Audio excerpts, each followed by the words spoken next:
Hello everyone, welcome back to our channel. This is Vaibhav Bansal. आज की video में हम करने वाले हैं डबल टैक्सेशन रिलीफ के क्वेश्चन एंड आंसर्स, उसके कॉन्सेप्ट और साथ ही में मिलने वाला है एक छोटा सा homework from the November 20 for from the May 24 examination paper. So आज सबसे पहले हम करने वाले हैं notes for the double taxation relief. मैंने आपके लिए एक पेज में समराइज किया हुआ है। This is the ICI summary, मैंने नहीं, आईसीआई की समरी है। तो आईसीआई की समरी के हिसाब से हम एक पेज में पूरा कॉन्सेप्ट अच्छे से कवर कर लेंगे। देन मैंने एक समरी बनाई हुई है आपको रूल 128 एंड रूल नंबर 115 की, जिसमें हम कन्वर्जन करते हैं from the foreign currency to the Indian currency. इन रूल्स की बहुत ज्यादा जरूरत पड़ने वाली है इस चैप्टर के लिए, तो ये मैंने आपको लिए छोटी सी समरी बना दी है इन दोनों रूल्स के लिए।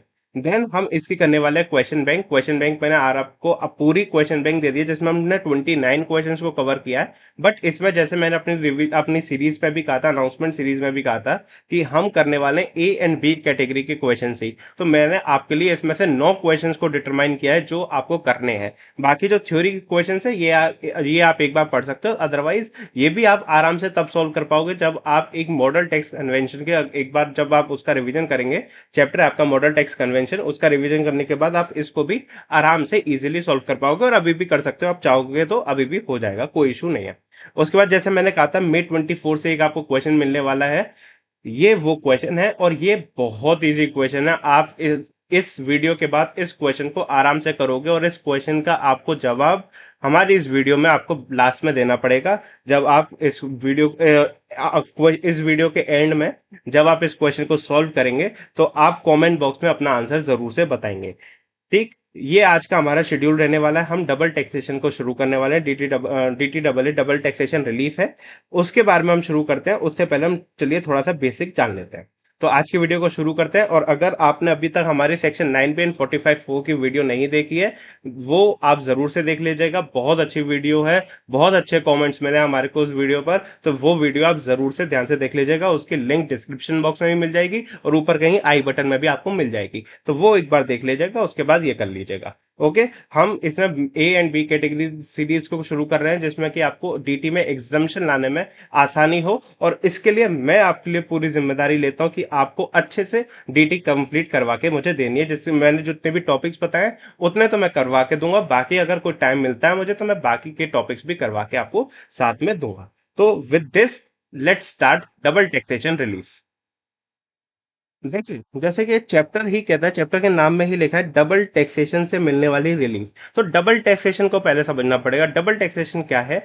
ऐसी कोई भी इनकम पर दो बार टैक्स लग जाना। एक ही इनकम पर दो बार अगर टैक्स लग गया तो वो है डबल टैक्सेशन। टैक्स डबल हो गया। तो double taxation means taxing the same income twice in the hands of the assessee. इसमें भी दो होते हैं, इकोनॉमिक और ज्यूरिडिकल। वो हम बाद में करेंगे जब हम मॉडल टैक्स कन्वेंशन को पढ़ेंगे। उसमें इसके भी अंदर के दो पार्ट होते हैं, एक होता है इकोनॉमिकल डबल टैक्सेशन और एक होता है ज्यूरिडिकल डबल टैक्सेशन। वो हम बाद में कंप्लीट करके चलेंगे। ठीक, अभी उसको इस चैप्टर के लिए उसको समझने की जरूरत नहीं है, तो मैं इसको इसमें ले भी नहीं रहा हूँ। फालतू में कोई मैं कॉम्प्लिकेशंस नहीं करना चाहता। जितना इस चैप्टर के लिए रेलेवेंट है मैं उतना ही करना चाहता हूँ। ठीक है, नाउ अब बात आती है कि डबल टैक्सेशन अराइज कैसे होता है। देखो, ये सिस्टम है कि देश में, दुनिया में टैक्स दो रूल के बेसिस पर लगता है। एक होता है सोर्स रूल और एक होता है रेसिडेंस रूल। सोर्स रूल क्या कहता है? सोर्स रूल ये कहता है जहां पर इनकम कमाई, जिस कंट्री में इनकम कमाई, वो कंट्री टैक्स ले सकती है। क्या बोला सोर्स रूल ने? जहां भी इनकम कमाई, जिस भी देश में इनकम कमाई, वो कंट्री टैक्स ले सकती है। और रेसिडेंस रूल क्या कहता है? कंपनी या इंडिविजुअल जिस भी देश का रेसिडेंट है वो कंट्री टैक्स ले सकती है। दोनों में डिफरेंस समझ आया? एक सोर्स रूल क्या कह रहा है, जहां पैसा कमाया वहां टैक्स ले सकती है, वो कंट्री टैक्स ले सकती है। और रेसिडेंस रूल क्या कह रहा है, जहां का रेसिडेंट है वो कंट्री क्या ले सकते हैं, टैक्स ले सकते हैं। देख लीजिए, वही है income tax in the country in which it originates, irrespective of whether the income accrue or arise to a resident or non resident। Resident है, नॉन रेसिडेंट है, कोई फर्क नहीं पड़ता। जहां इनकम ओरिजिनेट हुई, अक्रू और अराइज हुई, वहां टैक्स हो जाएगा। देन रेसिडेंस रूल क्या कहता है? Income tax in the country in which the tax payer is a resident. जहां पर टैक्स पेयर रेसिडेंट है वहां उस कंट्री में क्या हो जाएगा, रेसिडेंस रूल के बेसिस पर टैक्स हो जाएगा। अब ये आता है आपका सबसे इंपॉर्टेंट टॉपिक। ये है आपका पूरा चैप्टर। ये तो मैंने शुरुआत में आपको इंट्रोडक्शन दे दिया। अब ये है पूरा चैप्टर जो आपको पढ़ना है। ये इतने पेज में इजीली कवर हो जाएगा। देखिए, दो तरीके की रिलीफ दी जाती है। अभी हमने डबल टैक्सेशन तो समझ लिया, हमने ये वाला पार्ट तो समझ लिया। अब रिलीफ वाला पार्ट समझना है, तो रिलीफ कैसे मिलता है। देखो, रिलीफ मिलने के दो सिस्टम चलते हैं दुनिया में। एक होता है बायलैटरल रिलीफ, एक होता है यूनिलैटरल रिलीफ। दोनों किस में दिए हुए हैं, सेक्शन 90 और 91 में। याद रखें, यूनिलैटरल अकेला होता है, यूनिलैटरल यानी कि अकेला, तो इसलिए एक अकेला, तो ऐसे याद रख लेना 91 अकेला, है ना। और इसमें तो साथ में आपको 90 याद रह ही जाएगा, बायलैटरल रिलीफ है। ठीक, तो सेक्शन नंबर याद हुए 90, बायलैटरल रिलीफ का 90 है और यूनिलैटरल रिलीफ का 91 है। ठीक, बायलैटरल रिलीफ क्या होता है, यानी कि दो कंट्रीज, बाई यानी कि दो, तो दो कंट्रीज के बीच में जब डीटीडब्ल्यूए हो, एक अग्रीमेंट हो, उस अग्रीमेंट के बेसिस पर अगर आपको रिलीफ मिल रहा है तो वो कैसा रिलीफ होता है, बायलैटरल रिलीफ होता है। बट उधर ही अगर सपोज कीजिए मेरा और किसी और देश के साथ अगर अग्रीमेंट नहीं है, डबल टैक्सेशन अवॉइडेंस अग्रीमेंट नहीं है, फिर भी मुझे अगर ऐसे, अब मुझे अगर रिलीफ देकर चलना है, फॉरेन टैक्स का क्रेडिट देकर चलना है, तो मैं किसके अंडर दूंगा, सेक्शन नंबर 91 के अंडर दूंगा, for the unilateral relief in India.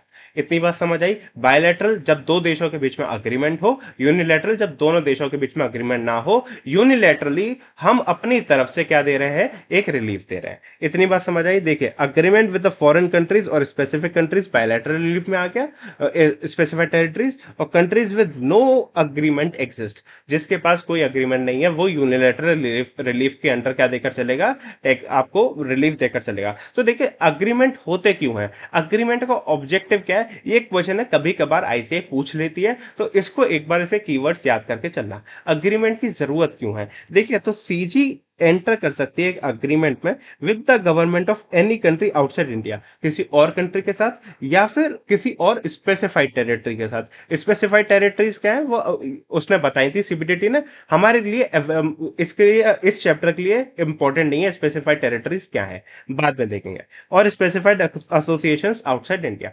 अब इसका ऑब्जेक्टिव शुरू होता है। ऑब्जेक्टिव क्या है, for the granting of relief in respect of the doubly tax income. मैंने बताया था, दो बार जो इनकम टैक्स हो जाए उसको रिलीफ देना है, तो वही कहा, ग्रांटिंग द रिलीफ। तो पहला ऑब्जेक्टिव तो इस चैप्टर के नाम में ही छुपा है कि डबल टैक्स हो जाए, उस चीज को रिलीफ देने के लिए क्या है, अग्रीमेंट बनता है। इतनी बात या क्लियर हुई, granting of relief in respect of doubly taxed income.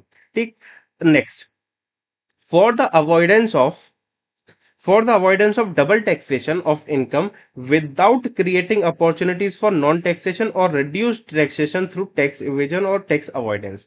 ये भारी भारी शब्द आ गए।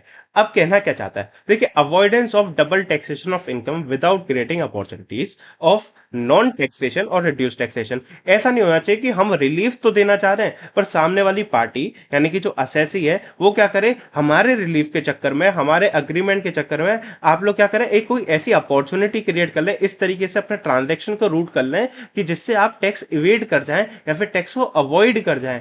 यानी कि टैक्स इवेजन यानी कि एक तरह से चोरी होती है, टैक्स अवॉइडेंस क्या होता है, टैक्स के ही लूप होल्स को ढूंढते हुए उसमें काम करना। तो टैक्स अवॉइडेंस या टैक्स इवेजन नहीं करवाना चाहती है सरकार, तो इसलिए कह रही है कि हम इसको तो बनाना चाहते हैं, डबल टैक्सेशन अग्रीमेंट इसीलिए बनाना चाहते हैं कि जो लूप होल्स हैं जिससे कि टैक्स इवेजन और अवॉइडेंस होता है, तो ऐसे जिसकी वजह से नॉन टैक्सेशन हो जाता था कि एक भी एसएससी पे कुछ लग ही नहीं रहा, टैक्स ही नहीं लग रहा, हम तो यहाँ पे डबल टैक्स रोकने की कोशिश कर रहे हैं, पर हमने अग्रीमेंट ऐसे कर लिया कि जैसे कि डबल टैक्स तो छोड़ो, टैक्स ही नहीं लग रहा, इसको टैक्स ही नहीं देना पड़ रहा। उस कंट्री ने भी एग्जाम कर दिया, हमारी कंट्री ने भी एग्जाम कर दिया, अब तो टैक्स ही नहीं है, तो फिर कौन सी कंट्री टैक्स लेगी, उस बेसिस पर भी डबल टैक्सेशन अवॉइडेंस अग्रीमेंट बात करता है। जब कोई इनकम उधर भी टैक्सेबल है, हमारे यहाँ भी टैक्सेबल है, तो फिर उस केस में मतलब उधर भी एग्जाम है, हमारे यहाँ भी एग्जाम है, तो उस केस में कौन सी कंट्री टैक्स लेगी वो भी बताया जाता है किसके under, double taxation avoidance agreement के अंदर। तो दो ऑब्जेक्टिव क्लियर हुए। सबसे पहले ग्रांटिंग ऑफ रिलीफ जो चैप्टर के नाम में है, दूसरा कि आपको कोई भी किसी भी तरीके की हम अपॉर्चुनिटी नहीं देंगे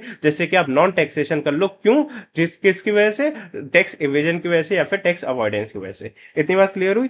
फिर एक्सचेंज ऑफ इंफॉर्मेशन के लिए भी करते हैं कि अगर इंडिया को किसी से इंफॉर्मेशन चाहिए, सपोज यूएसए और इंडिया के बीच में डबल टैक्सेशन अवॉइडेंस अग्रीमेंट है, तो अगर इंडिया को या यूएस को कोई इंफॉर्मेशन चाहिए, सपोज कर लो यूएस को इंफॉर्मेशन चाहिए इंडिया के एसएससी के बारे में, तो क्या वो डबल टैक्सेशन अवॉइडेंस अग्रीमेंट के थ्रू क्या वो हमसे इंफॉर्मेशन मांग सकता है हमारे एसएससी के बारे में? जी हाँ, मांग सकता है। अगर स्पेसिफिक क्लॉज है इस एक्सचेंज ऑफ इंफॉर्मेशन को लेकर तो वो मांग सकता है, हम भी मांग सकते हैं। तो एक्सचेंज ऑफ इंफॉर्मेशन करने के लिए, जैसे कि असेसमेंट डिस्बर्समेंट आसानी से हो सके, हमें एसएससी के बारे में अच्छे से पता चल सके, इसलिए for the exchange of information, जिसकी वजह से क्या होगा, प्रिवेंशन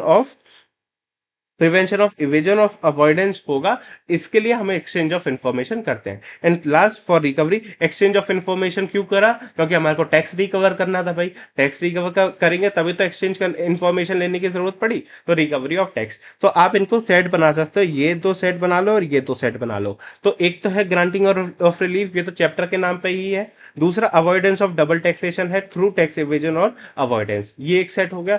दूसरा सेट क्या है, एक्सचेंज करनी है हमारे को इन्फॉर्मेशन, जैसे क्या होगा, रिकवरी होगी ऑफ इनकम टैक्स। ये 4 पॉइंट याद रखोगे, 4 पॉइंट याद रखोगे, बहुत इजी है, 4 नंबर से ज्यादा का क्वेश्चन आने नहीं वाला, आया भी तो, और 4 नंबर में 4 पॉइंट लिखो, दैट्स इट।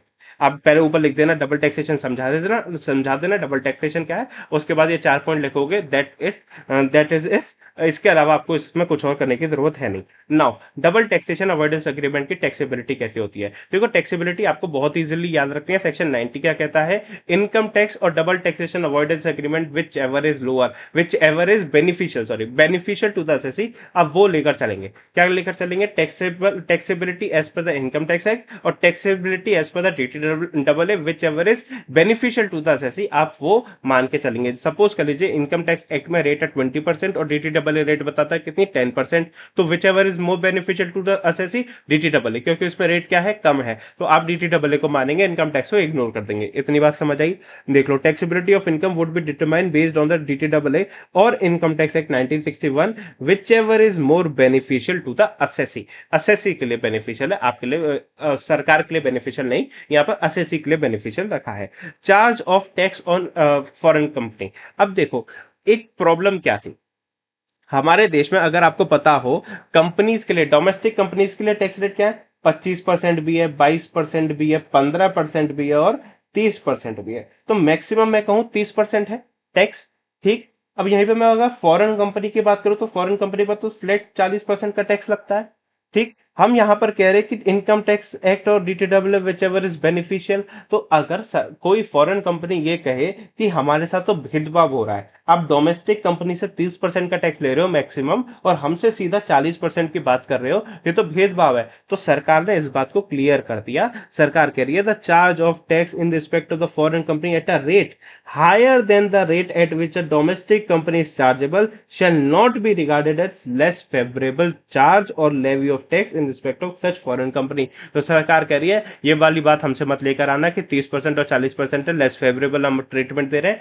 ऐसी कोई बात हमसे करनी नहीं है, ये हम मानते ही नहीं है कि लेस फेवरेबल है। तो इसमें सरकार ने इसको मना कर दिया। क्यों मना करना पड़ा, स्पेसिफिकली क्यों कहना पड़ा, क्योंकि डीटीडब्ल्यू में एक क्लॉज आएगा जिसमें कि कहा जाएगा कि आप लेस फेवरेबल ट्रीटमेंट नहीं कर सकते हो, आप अपने एसएससी को और फॉरेन एसएससी को सेम मानोगे, सेम मान के ही आप ट्रीटमेंट करोगे, दोनों को फेवरेबल ट्रीटमेंट करोगे, दोनों को एट पार पैरिटी पर लेकर आओगे। तो इस जगह पर जब हमारे इनकम टैक्स एक्ट में ये जब प्रोविजन था 30% और 40%, तो सरकार को स्पेसिफिकली लिखना पड़ा हम इसको लेस फेवरेबल चार्ज या लेवी ऑफ टैक्सेस नहीं मानते। क्यों नहीं मानते भैया, हम इस पर देखो 40% हम टैक्स तो ले रहे हैं, पर सरचार्ज हमने कितना ले लिया, 2% ले लिया सिर्फ। हम इधर कहां से शुरू करते हैं, 7% और 12% से शुरू करते हैं, तुम्हारे तो 2% ही ले रहे हैं ना, यहाँ तो हम कम ले रहे हैं, तो यहाँ भी आप हम वो करो, आप दोनों को सिर्फ टैक्स रेट बेस रेट को कंपेयर मत करो, हम आपसे कम भी तो सरचार्ज चार्ज कर रहे हैं। तो सरकार ने यहाँ पे कर दिया लेस फेवरेबल चार्ज और लेवी हम मान के ही नहीं चलेंगे इसको, आप जो भी है वो रेट आपका 30% और 40% है, इस पर हमारे को कोई लफड़ा चाहिए नहीं।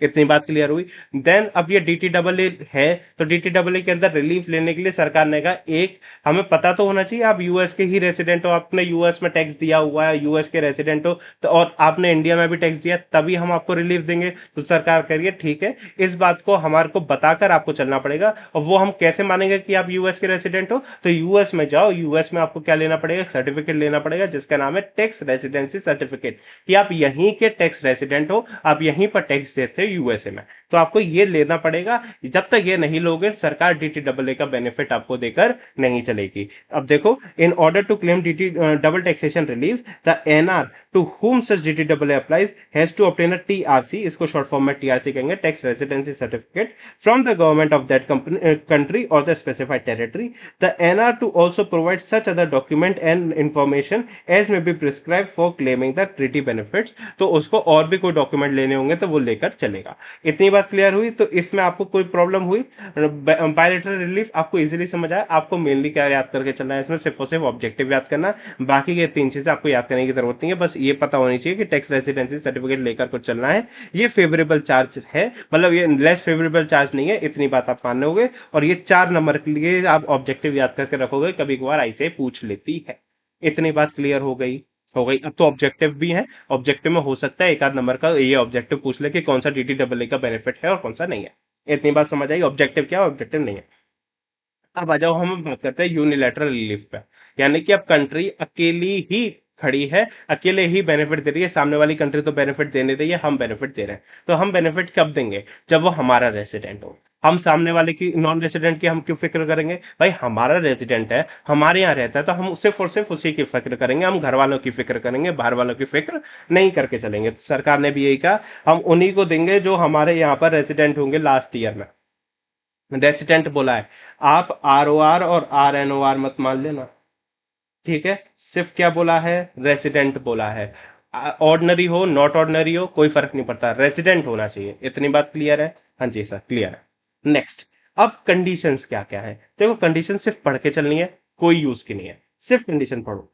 इनकम अक्रू और arise to him outside India. बाहर इनकम अक्रू और अराइज होगी तभी तो उसे टैक्स इंडिया में देना पड़ेगा। जब टैक्स इंडिया में देना पड़ेगा तो इसीलिए तो हम डबल टैक्सेशन की रिलीफ दे रहे हैं, यूनिलैटरल रिलीफ तभी तो दे रहे हैं। जब कमा ही वो इंडिया में रहा है तो उस पर रिलीफ किस बात की? वो तो पूरा का पूरा टैक्स ही हो रहा है। तो इसलिए सरकार ने सबसे पहली कंडीशन क्या डाली? इनकम अक्रू और अराइज का होनी चाहिए, इंडिया में होना चाहिए। Income is not deemed to accrue और arise in India during the previous year.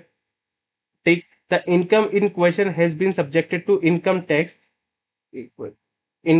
in foreign country in the hands of the assessee. The income in question, जो भी हमारी इनकम है, वो कैसे मानी जाएगी कि डबल टैक्स हो रही है? जहां फॉरेन टैक्स में भी क्या लग रहा हो, फॉरेन कंट्री में भी उसके हाथ में क्या लग रहा हो? टैक्स लग रहा हो, तभी तो डबल टैक्स माना जाएगा। फॉरेन कंपनी में टैक्स ही नहीं लग रहा, तो हम सिर्फ अकेले हम ही टैक्स ले रहे हैं, तो डबल टैक्स कहां हुआ? सपोज कर लो यूएस ने कहा कि इनकम, सपोज करो यूएस में एक सेकेंड, इसको ऐसे मानो इंडिया में एग्रीकल्चर इनकम एग्जाम्प्ट होती है।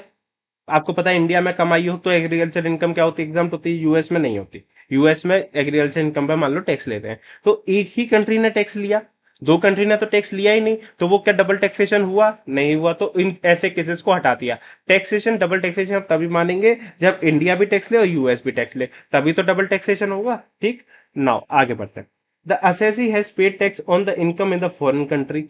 अब भाई आपने पे भी कर दिया हो, लगने से क्या है, आपने पे तो किया हो ना। आप पे ही नहीं करके चले तो आपको डबल टैक्स को अभी तक तो कोई प्रॉब्लम हुई नहीं। आपने पे ही नहीं किया, पहले पे कर दो, उसके बाद आना हमसे रिलीफ लेने। बिना पे करे तो हमसे रिलीफ लेने आना मत, क्योंकि हम तो कहेंगे भैया आपने पे नहीं किया, आप कुछ सेटल वेटल करवा लोगे बाद में जाके उस कंट्री में, हमसे भी रिलीफ ले लोगे तो ये क्या हो जाएगा? नॉन टैक्सेशन हो जाएगा या फिर अवॉइडेंस हो जाएगी। तो ये तो हमने पहले ही मना कर दिया, ये तो हम होने नहीं देंगे। ठीक, तो उधर भी पहले टैक्स देकर आना, उसके बाद ही इधर आना। Then there is no agreement for relief from DT from the double taxation between India and the other country where the income has accrued or arisen. ये तो सबसे बेसिक कंडीशन है भाई। जब कोई अग्रीमेंट ही नहीं है, जब कोई अग्रीमेंट ही नहीं है, तभी तो मैं यूनिलैटरल रिलीफ पर आ रहा हूं। अदरवाइज अगर अग्रीमेंट होता तो मैं बायलैटरल रिलीफ पर नहीं आ जाता। ये अग्रीमेंट है नहीं तभी तो यूनिलैटरल रिलीफ के अंदर पढ़ रहा हूं। तो ये तो बहुत ईजी है कि कोई अग्रीमेंट है नहीं। तो इतनी बात है, ये कुछ नहीं है, सिर्फ बेसिक चीजें हैं, कंडीशन है जो आपको समझ के चलनी है, याद बिल्कुल नहीं करनी है, इग्नोर करके चलना बिल्कुल। देन सबसे इंपॉर्टेंट है ये, सबसे इंपॉर्टेंट है ये कंप्यूटेशन ऑफ रिलीफ। 99% क्वेश्चन आपको यही मिलने वाला है, कंप्यूटेशन ऑफ रिलीफ। 99.99% यही क्वेश्चन आता है, हर बार यही क्वेश्चन आएगा, और हर पेपर में ये चैप्टर 6 से 8 नंबर का मिनिमम आपको मिल ही जाता है। 6 to 8 मार्क्स से ये मिलेगा, और सिर्फ यही मिलेगा। डबल टैक्सेशन की कंप्यूटर रिलीफ की आपको क्या करनी है? कंप्यूटेशन करनी है। देखो बहुत ईजी है। सबसे पहले आपको, देखो मैं इसको इससे छोड़ो, अपने से बताता हूँ। एवरेज टैक्स निकालो इंडिया। एवरेज टैक्स इंडिया का कैसे आएगा? टैक्स जो आपको टोटल टैक्स देना है, टोटल टैक्स कर लो। टोटल टैक्स यानी कि इंक्लूडिंग सेस, इंक्लूडिंग सेस, ठीक, डिवाइडेड बाय टोटल इनकम, इन मल्टीप्लाई बाय 100 कर दो, तो इससे क्या मिल जाएगा आपको, average rate of tax in India, इतना मिल गया। सेम तरीके से आप निकाल लो average rate of tax outside India country के लिए, ऑफ अदर कंट्री निकाल लो, ऐसे कर लो, अदर कंट्री, जो भी कंट्री क्वेश्चन में दे रखी होगी उसका भी एवरेज रेट ऑफ टैक्स निकाल लो। यूजुअली गिवन होगा, मैं आपको बता देता हूँ, यूजुअली गिवन होगा, समटाइम्स गिवन ना हो तो उन्होंने बता रखा होगा कि सामने वाली कंट्री में कितना परसेंट टैक्स दिया है, और मतलब कितना टैक्स दिया है और कितनी इनकम है, तो उसके बेसिस पर आप क्या निकाल लोगे, एक रेट निकाल लोगे। ठीक, उन दोनों जो आपको यहाँ भी एक रेट मिल गया, यहाँ भी एक रेट मिल गया, अब विच एवर इज लोअर करना, कौन सा लोअर है, ये लोअर है, इंडिया वाला average rate of tax lower है, या फिर बाहर वाला average rate of tax lower है, जो भी लोअर हो उतने की क्या दे देना, आप रिलीफ दे देना। यानी कि सपोज कर लो मेरी इनकम क्या थी, डबल टैक्स्ड इनकम मान लो, मेरी डबल टैक्स इनकम आ रही थी 5 लाख, ठीक, average rate of tax in India आ रहा था, सपोज करो 30%, और average rate of tax in other country आ रहा था 10%, ठीक।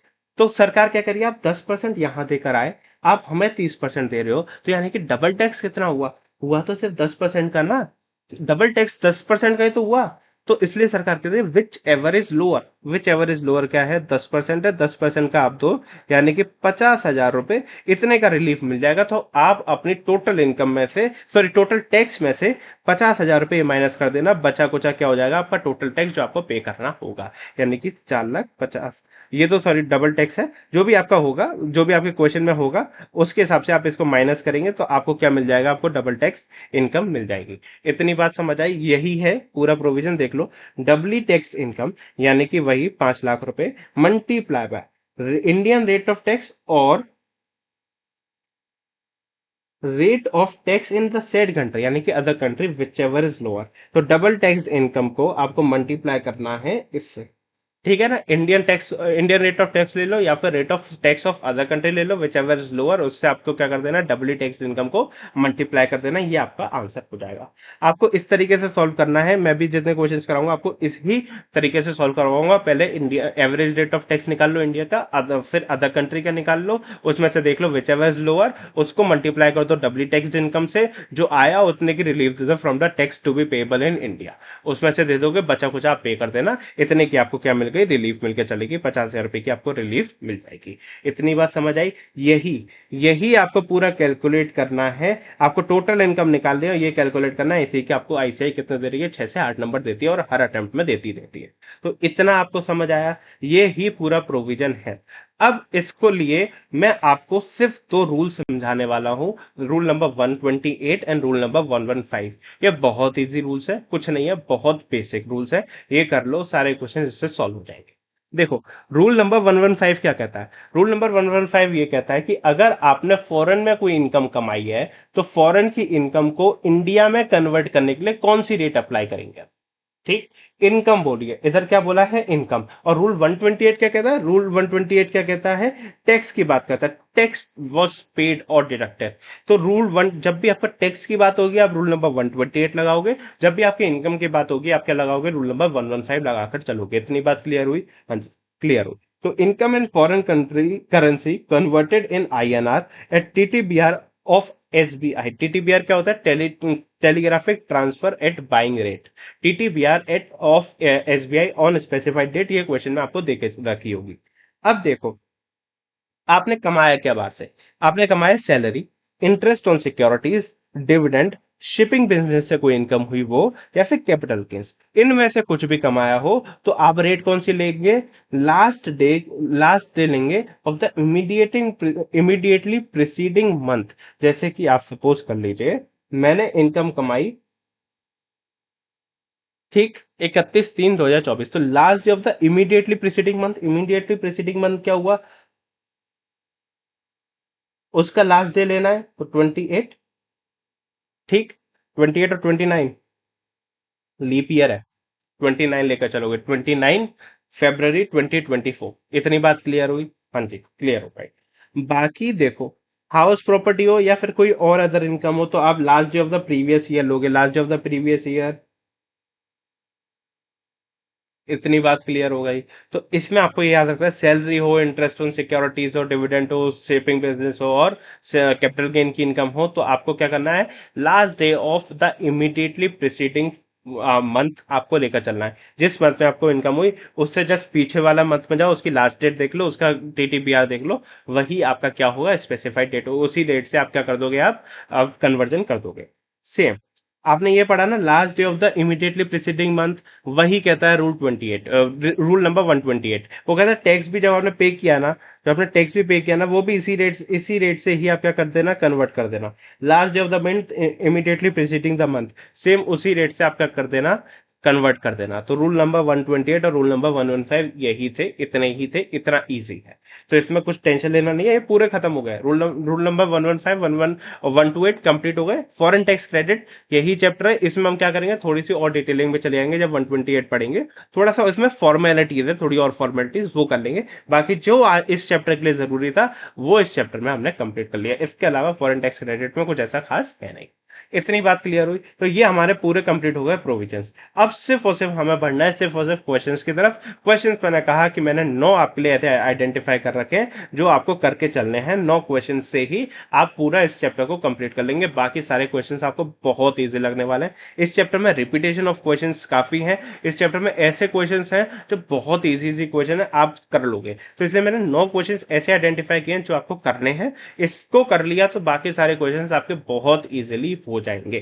ठीक, तो ये आपको फाइल क्या हो, ये आपको फाइल अगर चाहिए हो, ये नोट्स चाहिए हो और ये फाइल चाहिए हो आपको क्वेश्चन बैंक की, तो हमारे टेलीग्राम चैनल पर मिल जाएगी, जिसकी लिंक आपको डिस्क्रिप्शन बॉक्स में दे रखी होगी। और आपको अगर व्हाट्सएप चैनल भी हमारा ज्वाइन करना है तो व्हाट्सएप चैनल की भी लिंक आपको हमारे डिस्क्रिप्शन बॉक्स में दे रखी है। तो व्हाट्सएप चैनल, टेलीग्राम चैनल, मेरे जितने भी सोर्सेज हैं जिससे आप मुझे कनेक्ट कर सकते हो सोशल मीडिया पर, वो सारे आपको हमारे टेलीग्राम चैनल पर मिल जाएंगे। इतनी बात क्लियर हुई। अब हम शुरू करने वाले हैं डबल टैक्सेशन रिलीफ के क्वेश्चंस। तो तब तक के लिए अगर आप एक बार पीछे जाके रिवाइज करना चाहते हैं, इजी, अगर आप कुछ भी चीज समझ नहीं आई हो, रिवाइज करना चाहते हो तो रिवाइज कर लीजिए, अदरवाइज हम इसके आगे बढ़ने वाले हैं। ठीक, तो चलिए क्वेश्चन नंबर 5 से शुरुआत करते हैं। जैसा कि आपको पता होगा हमारी स्टाइल है कि हम क्वेश्चन पढ़ते हैं बहुत धीरे धीरे। अगर क्वेश्चन समझ आ गया, आंसर सॉल्व करना बहुत ईजी होता है। तो धीरे धीरे हम क्वेश्चन सबसे पहले पढ़ने वाले हैं। आ जाओ। Mister Naveen, individual resident in India, aged 52, यानी कि नॉर्मल रेजिडेंट है, सीनियर सिटीजन नहीं है। सबसे बड़ी बात यह है क्योंकि आपको टैक्स रेट निकालना है, टैक्स रेट निकालना है तो आपको एज पता होनी चाहिए। ठीक, उन्होंने रॉयल्टी इनकम कमाई है 15 लैक्स की from X Y Inc incorporation of Canada. बाहर से इनको कोई रॉयल्टी इनकम मिल रही है for writing articles in journal and newspaper. Now एक बात ये याद रखोगे, जर्नल्स एंड न्यूज़पेपर जब होते हैं ना, इन पर आपको डिडक्शन नहीं मिलती। डिडक्शंस आपको सिर्फ मिलती है बुक्स बुक्स को लिखने पर। ठीक, जर्नल्स और न्यूज़पेपर लिखने पर आपको कोई डिडक्शन नहीं मिलती है। इतनी बात याद रख के चलेंगे, सिर्फ बुक्स पर मिलती है। ठीक, for the year ended 31st March 2024, however, he received only 12.50 lakhs during the previous year 23-24, and the balance is outstanding as on 31st March 23 31st March 24। He maintains cash system of accounting for royalty income.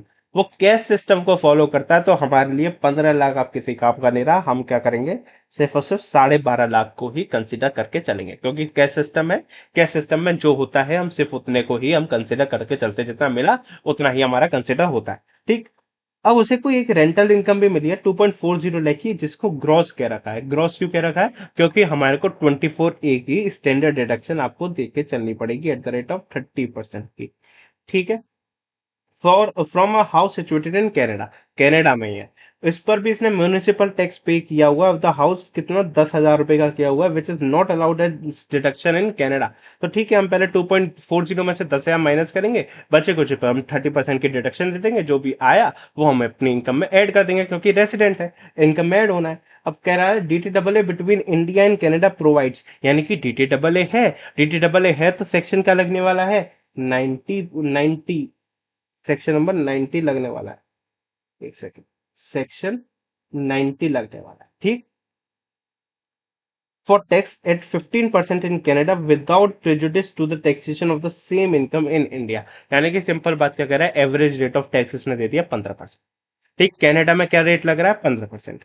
अब हम India का निकाल लेंगे, compare कर लेंगे, which ever is lower, जो भी lower होगा उससे हम क्या कर देंगे, डबल टैक्सेशन रिलीफ देख के चलेंगे। ठीक। अब इसने कुछ बताया, ये तो अभी तक क्या होता है, कनाडा से क्या इनकम करे। अब वो कुछ कह रहा है, he further received 3.5 lakhs during the year as dividend from an Indian company. एक बात अब याद रखेंगे आप, क्या याद रखेंगे, ये क्या बोला है, रिसीव्ड, मिला है, यानी कि क्या हुआ होगा, इस पर टीडीएस कट गया होगा, तभी तो मुझे इतना पैसा है मिला है। 3.5 लाख तभी तो मिला है, टीडीएस कटने के बाद ही मिला होगा मुझे। टीडीएस क्या होता है? 10%। तो यानी कि ये क्या है, ये नेट फिगर है, आपको ग्रॉस फिगर करनी पड़ेगी इसको। तो 3.50 क्या हो गया आपका, 90% हो गया। तो आपका 100% क्या होगा, मल्टीप्लाई बाय 100% कर देना। तो जो फिगर आएगी आप वो ऐड करके चलेंगे। तो रिसीव्ड वर्ड जहां पर लिखा हो, डिविडेंड रिसीव्ड हुआ है, डिविडेंड इनकम बोली है, कुछ मत करना, वो ग्रॉस है। डिविडेंड रिसीव्ड बोला है, रिसीव्ड, तो रिसीव्ड आप क्या करके चलोगे, उसको नेट मान के चलोगे, तो उसको आपको ग्रॉस अप करना पड़ेगा। इतनी बात क्लियर हुई। हर क्वेश्चन में हम यही करने वाले हैं, जितने भी क्वेश्चन होंगे आपको ये मिलेंगे, काफी जगहों पर ये मिलेंगे, तो आपको ये बात पता होनी चाहिए। रिसीव्ड वर्ड मिल गया, यानी कि हमारी इनकम मिल गई, कि हमारे को कितना मिला, तो वो नेट मिला है, हमारे को उसको ग्रॉस अप करके चलना पड़ेगा। उसने एक एजुकेशन लोन भी ले रखा है from bank of for his son who was pursuing MBA. Annual repayment of loan and interest of 1.20 और 2.0.424 लैक्स। तो जो इंटरेस्ट पेमेंट है वो उसकी तो डिडक्शन मिल जाएगी इसे। एजुकेशन लोन है, 80 ई में दे दूं मैं डिडक्शन इसे, ई से एजुकेशन। ठीक, रिस्पेक्टिवली कंप्यूट करने हमारे को टोटल टैक्स और tax liability for mister Naveen in India for the assessment year 24-25, assuming that he shifted out. यानी कि अभी नॉर्मल टैक्स रिजीम के बारे में आ रहा है, जो न्यू टैक्स रिजीम है वो नहीं, ओल्ड टैक्स रिजीम के हिसाब से आ रहा है। Of the default tax regime इतरम 115 बीएससी से उसने ऑप्ट कर लिया है, तो वो नॉर्मल ओल्ड टैक्स रिजीम के हिसाब से टैक्स देने वाला है। अब देखो मैं इसको सॉल्व करवाता हूँ। देखो, सबसे पहले हमारे को निकालनी पड़ती है क्या, उसकी टोटल इनकम। टोटल इनकम निकालते हैं। देखो सबसे पहले उसने 12.5 लाख रुपए की क्या हुई, उसकी इनकम हुई। उसके बाद इसने रेंटल इनकम हुई। तो सबसे पहले तो देखो रेंट की इनकम आती है। रेंट की इनकम क्या हो गई, 2.40 लैक्स माइनस 10,000 करा तो कितना आया, तो 2.30 लैक्स। इसमें से हमने 30% की स्टैंडर्ड डिडक्शन दे दी इसे। तो यानी कि 2,30,000 माइनस 30% कर दोगे तो आया आपका हाउस प्रॉपर्टी से इनकम आई आपकी 1,61,000। देख लो, हाउस प्रॉपर्टी से आपको इनकम कितनी आ रही है, 1,61,000। इतनी बात समझ आई? समझ आए। चलो, और इसमें कुछ है। देखो ये वाला पैराग्राफ हमारा कंप्लीट हो गया, इस पैराग्राफ में और कुछ बात है नहीं, सिर्फ रेट दे रखी है, रेट हम बाद में देखेंगे। अब देखो, अब हम सेकंड हेड क्या होता है, हमारा सेकंड हेड सैलरी होता है, सैलरी वाली कोई इन्फॉर्मेशन देने रखी है। पीजीबीपी पे आए, पीजीबीपी पहले सैलरी थी, सैलरी नहीं थी, हाउस प्रॉपर्टी पे आ गए, हाउस प्रॉपर्टी नहीं, पीजीबीपी पे आ जाओ। पीजीबीपी पे उसने कुछ दे रखा है। हाँ जी दे रखा है, क्या दे रखा है, उसने दे रखी है हमारे को रॉयल्टी इनकम। रॉयल्टी इनकम कितनी हुई है, 12.5 लाख की हुई है। तो ठीक है भाई, 12.5 लाख ऐड कर दो। पीजीबीपी में हमने 12.5 लाख रुपए रॉयल्टी इनकम के ऐड कर दिया, रॉयल्टी फ्रॉम कैनेडा। इतनी बात खत्म हुई, तो ये भी खत्म हो गया। अब उसको मिला है, डिविडेंड मिला है। तो डिविडेंड कितने का मिला है, 3.50 लैक्स का, जो क्या है 90% है। तो कर लो, 3,50,000 है डिवाइड बाय 90% कर दोगे तो 388,889, यानी कि ग्रॉस फिगर क्या हो रही है, 388,889। तो इतने की आपकी क्या होगी, डिविडेंड इनकम होगी, कि अदर सोर्सेज में ऐड कर दो। तो देखो आ जाओ, अदर सोर्सेज में क्या किया, डिविडेंड इनकम 388,889 की अदर इनकम ऐड कर दी। तो देखो टोटल इनकम क्या आ गई आपकी, 1799,889, ये टोटल इनकम हो गई। अब देखो इसने ऑप्ट आउट कर लिया, यानी कि नॉर्मल टैक्स से रेट निकालना है, नॉर्मल टैक्स से चलो रेट निकालो। आपको पता होगा नॉर्मल टैक्स में 10 लाख तक 1,12,500 का रेट बनता है। तो बचे कुछ 799,889 पर आप 30% निकाल लो, प्लस 1,12,500 ऐड कर दो, प्लस 4% करोगे, तो 366,565 का आपका टैक्स बनना चाहिए। एक मिनट का, अच्छा सॉरी सॉरी सॉरी, अभी हमने इसमें डिडक्शन का है माइनस करी, हमने ये कहा था ना, इसको डिडक्शन भी तो मिल गया। ये 0.24 लैक्स की 80 में, तो आप चलो डिडक्शन माइनस कर लो। 24 लैक्स की मैंने यहाँ पर बता दिया था, क्यूक्यूबी में आपको सिर्फ और सिर्फ बुक्स की डिडक्शन मिलती है, 3 लाख रुपए तक की यहाँ मिलने नहीं वाली, क्योंकि जर्नल्स और न्यूज़पेपर है, बुक्स नहीं है। तो इसको माइनस हम कर नहीं सकते क्यूक्यूबी को। तो 24,000 हो गया, तो हमारी टोटल इनकम क्या होगी, 17,75,890। ठीक, अब आ जाओ, 17,75,890 में से 10 लाख पर तो हमारे को टैक्स पता है, 10 लाख पर टैक्स 1,12,500 बनता है। तो इतना माइनस कर दो, बचे कुचे पर 30% लगाएंगे, प्लस 1,12,500 करेंगे, उसमें प्लस 4% करेंगे तो 359,078 बन रहा है। 359,078 यही टैक्स हमारा आ रहा है। इतनी बात क्लियर हुई, इधर तक कोई प्रॉब्लम होनी नहीं चाहिए। हम मेन है हमारा ये निकालना, ये निकल गया 161 1250, ये आपको मिल गया, डिडक्शन मिल गई, तो आपको यहां तक निकालने में कोई दिक्कत हुई नहीं हुई। ये टैक्स, ये टोटल इनकम राउंड ऑफ करिए 288 ए के अंदर, ठीक है ना? इतनी बात क्लियर हो गई। अब चलते हैं आगे। अब हमारे को क्या निकालना होता है? अब हमारे को सबसे पहले निकालना होता है average rate of tax in India. आ जाओ, एवरेज रेट ऑफ टैक्स क्या होगा इंडिया में?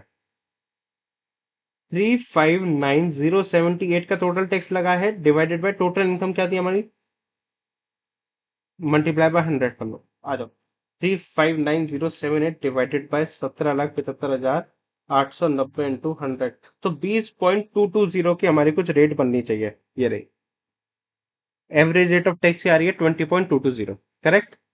20.220, इतने की आपकी रेट ऑफ टैक्स हो गई। अब हमारे को एवरेज रेट ऑफ टैक्स चाहिए अदर कंट्री की, कनाडा की। वो तो उसने क्वेश्चन में ही दे रखी थी 15%।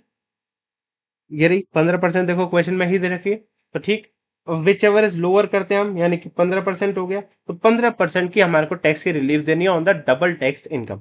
अब देखो डबल टैक्स इनकम क्या हो रही है इंडिया में, टैक्स जो इंडियन इनकम है उस पर तो इंडियन पे ही टैक्स ले रहा है, तो डबल टैक्स इनकम का हुई जो बाहर कमाई है उस पर डबल टैक्स हो रहा है। तो बाहर मैंने क्या कमाया, 12.5 लाख रुपए की बाहर इनकम पहले कमाई, इस पर मैंने कोई डिडक्शन नहीं दिया, तो बाहर की इनकम ये हो गई। और ये हाउस प्रॉपर्टी की इनकम और कमाई, जिसका हमने डिडक्शन कितना लिया, हमारे यहाँ पे 161 टैक्स हुई। तो टोटल हमने 161,000 ये प्लस 12,50,000 रुपए ये, हमने टोटल इतना ही टैक्स किया है। इतनी बात क्लियर हुई? इतना ही हमने डबल टैक्स लगाया है, जिस पर उन्होंने कनाडा ने भी टैक्स लिया होगा और हम भी टैक्स ले रहे हैं। तो इसको टोटल करो, 161,000 प्लस 12,50,000, यानी कि आया 14,11,000।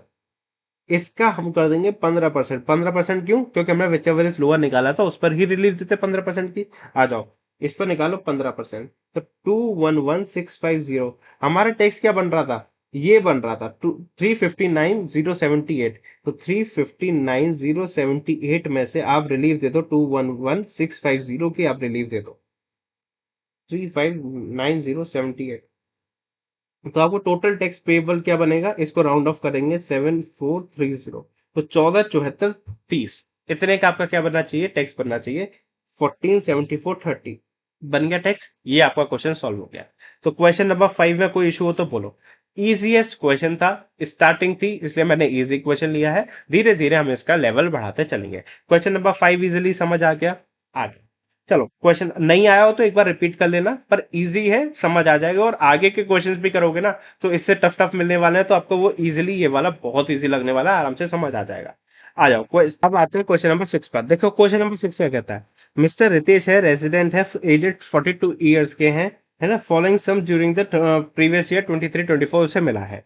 इनकम फ्रॉम बिजनेस मिली है 4,85,000 की, रॉयल्टी इनकम आई है उसकी कंट्री एन से 7,80,000 की, जिस पर उन्होंने कंट्री एन में टैक्स दे रखा है 10% का, टैक्स डिडक्टेड क्या हो गया 78,000, ठीक है। Interest other than interest on securities from country Y क्या है, $9,500 की है। इंटरेस्ट 1/4/2023 को ड्यू हो गया था। टीडीएस उस पर, यानी कि टैक्स कब कटा उस पर, 21 फरवरी 24, जिस पर कितना रेट, मतलब क्या टीडीएस कटा, क्या टैक्स कटा है, 950 एट द रेट ऑफ 10%, ठीक। एग्रीकल्चर इनकम कंट्री एम से है 1,09,000 रुपए। अब इसमें देखो चीज आपको नोटिस करने वाली है, कंट्री एन आ गई, कंट्री वाई आ गई और कंट्री एम आ गई, तीन कंट्रीज आ गई, इसलिए इंपॉर्टेंट क्वेश्चन बना, इसलिए मैंने आपको करवाने की कोशिश कर रहा हूँ, जिससे कि आप तीनों कंट्रीज जब ऐसे आ जाए तो आपको किस तरीके से सोल्व करना है, ठीक। तो इसमें आप एडिशनल इन्फॉर्मेशन को बहुत ध्यान से पढ़ना है, क्योंकि ये बहुत इंपॉर्टेंट होने वाली है। एज पर टीटीडब्ल्यू between India and country N, the royalty will only be taxable in the source state. तो जब रॉयल्टी सोर्स स्टेट में ही टैक्स होने वाली है, यानी कि वो हमारी इनकम भी नहीं बनी, और इनकम भी नहीं बनी तो उस पर डबल टैक्सेशन की तो बात ही नहीं करनी है, एक ही जगह पर टैक्स हो रही है। तो रॉयल्टी हमारी इनकम भी नहीं बनी, तो रॉयल्टी को तो आप भूल ही जाओ, काट दो, रॉयल्टी हमारे किसी काम की नहीं बनी, ठीक। इससे हमारे को ये समझ आ गया। आगे बढ़ो। एज पर टीटीडब्ल्यू between India and country Y, country Y की बात कर रहा है, यानी कि इंटरेस्ट की बात कर रहा है। Interest can be taxed in both the states and the tax credit will be available in the respect of the tax payable in the resident state।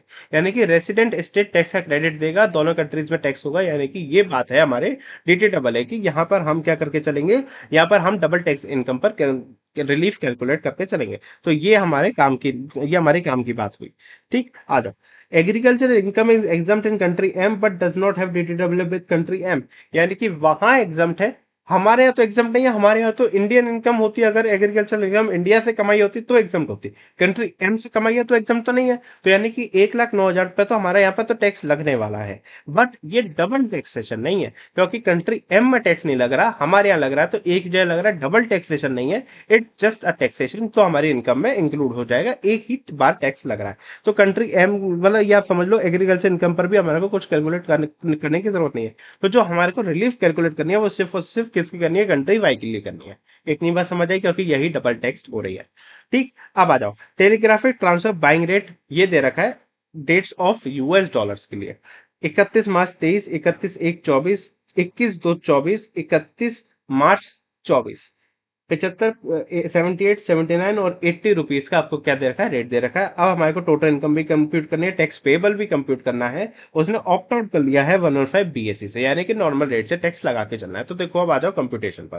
देखो कंप्यूटेशन पर, इसमें देखो पीजीबीपी पे तो आपकी 4,85,000 की इनकम हो गई, जिस पर आपको कोई भी डिडक्शन नहीं है। तो आ जाओ, 4,85,000 तो आपकी टोटल ऐसे ही जुड़ गई। रॉयल्टी इनकम पर तो हमारे को ध्यान देना भी नहीं है, क्योंकि वही टैक्सेबल होनी है, बाहर में जाए। हमारे को इस पर ध्यान भी नहीं देना, बिल्कुल ध्यान मत देना, भूल जाओ इसे। ठीक, आ जाओ। अब हमारी है इंटरेस्ट इनकम। अब इंटरेस्ट की इनकम है। अब इनकम अगर हमारे को कन्वर्ट करनी हो तो हमारे को कौन सा रूल अप्लाई करना पड़ता है, रूल अप्लाई करना पड़ता है 115।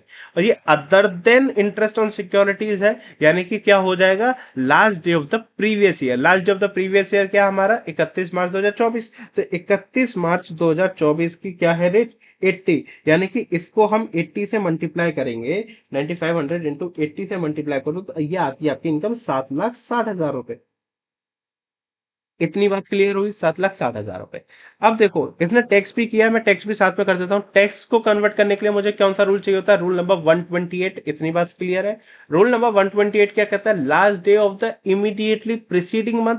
अब ये कटा कब है, 21/2/24। तो इससे जस्ट एक प्रीवियस ईयर, प्रीवियस मंथ क्या हुआ, जनवरी हुआ, उसका लास्ट डे क्या हुआ, 31 जनवरी हुआ। 31 जनवरी 2024 की रेट दे रखी है 78। यानी कि इसको कर दो 78 से, यानी कि इतना टैक्स हमने दिया था। कितना टैक्स दिया था हमने, 950 इंटू 78 कर दोगे तो 74,100 का हमने टैक्स दिया। ठीक है, वो हुआ। ये हमारी पीजीबीपी इनकम हो गई, इसमें 7,60,000 ये ऐड किया।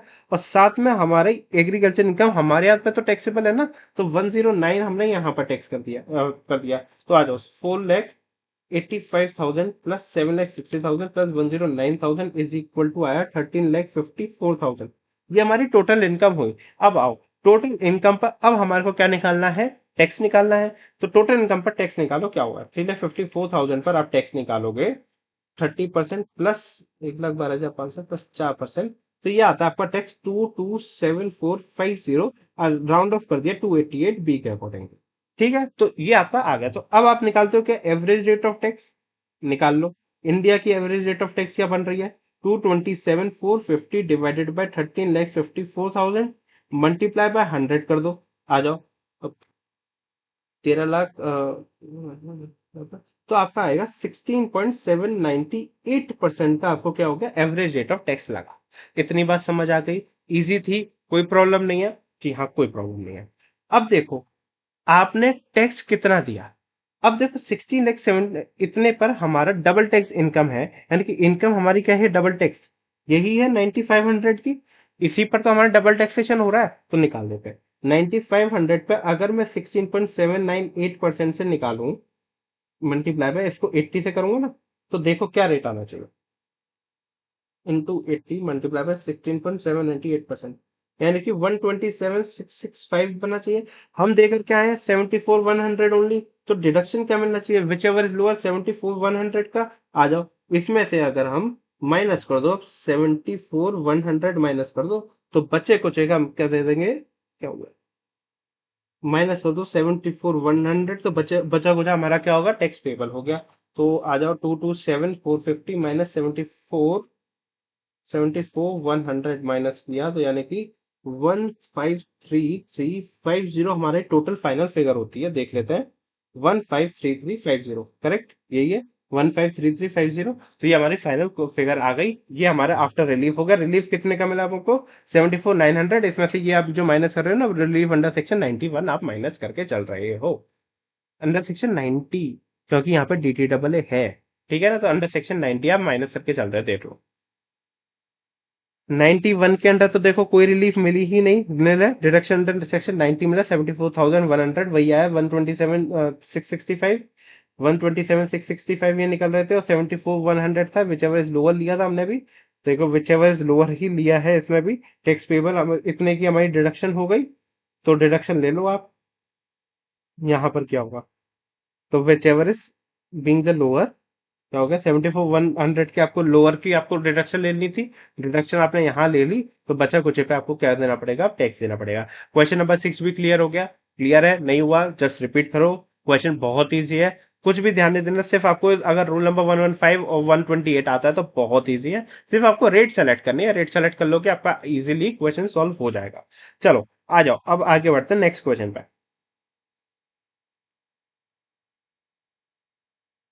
ये सारे क्वेश्चन बहुत इजी है, जो मैं आपको स्क्रोल कर रहा हूँ ना, ये सारे क्वेश्चन बहुत इजी है, एक बार आप करोगे ना इजीली सॉल्व हो जाएंगे। मैं सिर्फ टफ टफ क्वेश्चन ले रहा हूँ जो इसमें आपको इशू हो सकते हैं।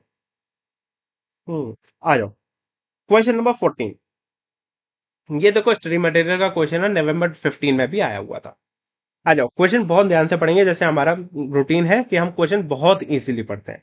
मिस्टर कमलेश इंडिविजुअल रेसिडेंट है, 52 ईयर्स का, नॉर्मल है। Following particulars of income earned in India है, कंट्री एक्स है और कंट्री वाई है, दोनों ही दे रखे हैं। 2023-24 के बारे में बात कर रखा है। कोई डी टी डबल ए है नहीं उसके साथ बिटवीन द दो कंट्रीज, यानी कि हम यूनिलेटरल रिलीफ की बात करके चलेंगे इस क्वेश्चन के अंदर। ठीक।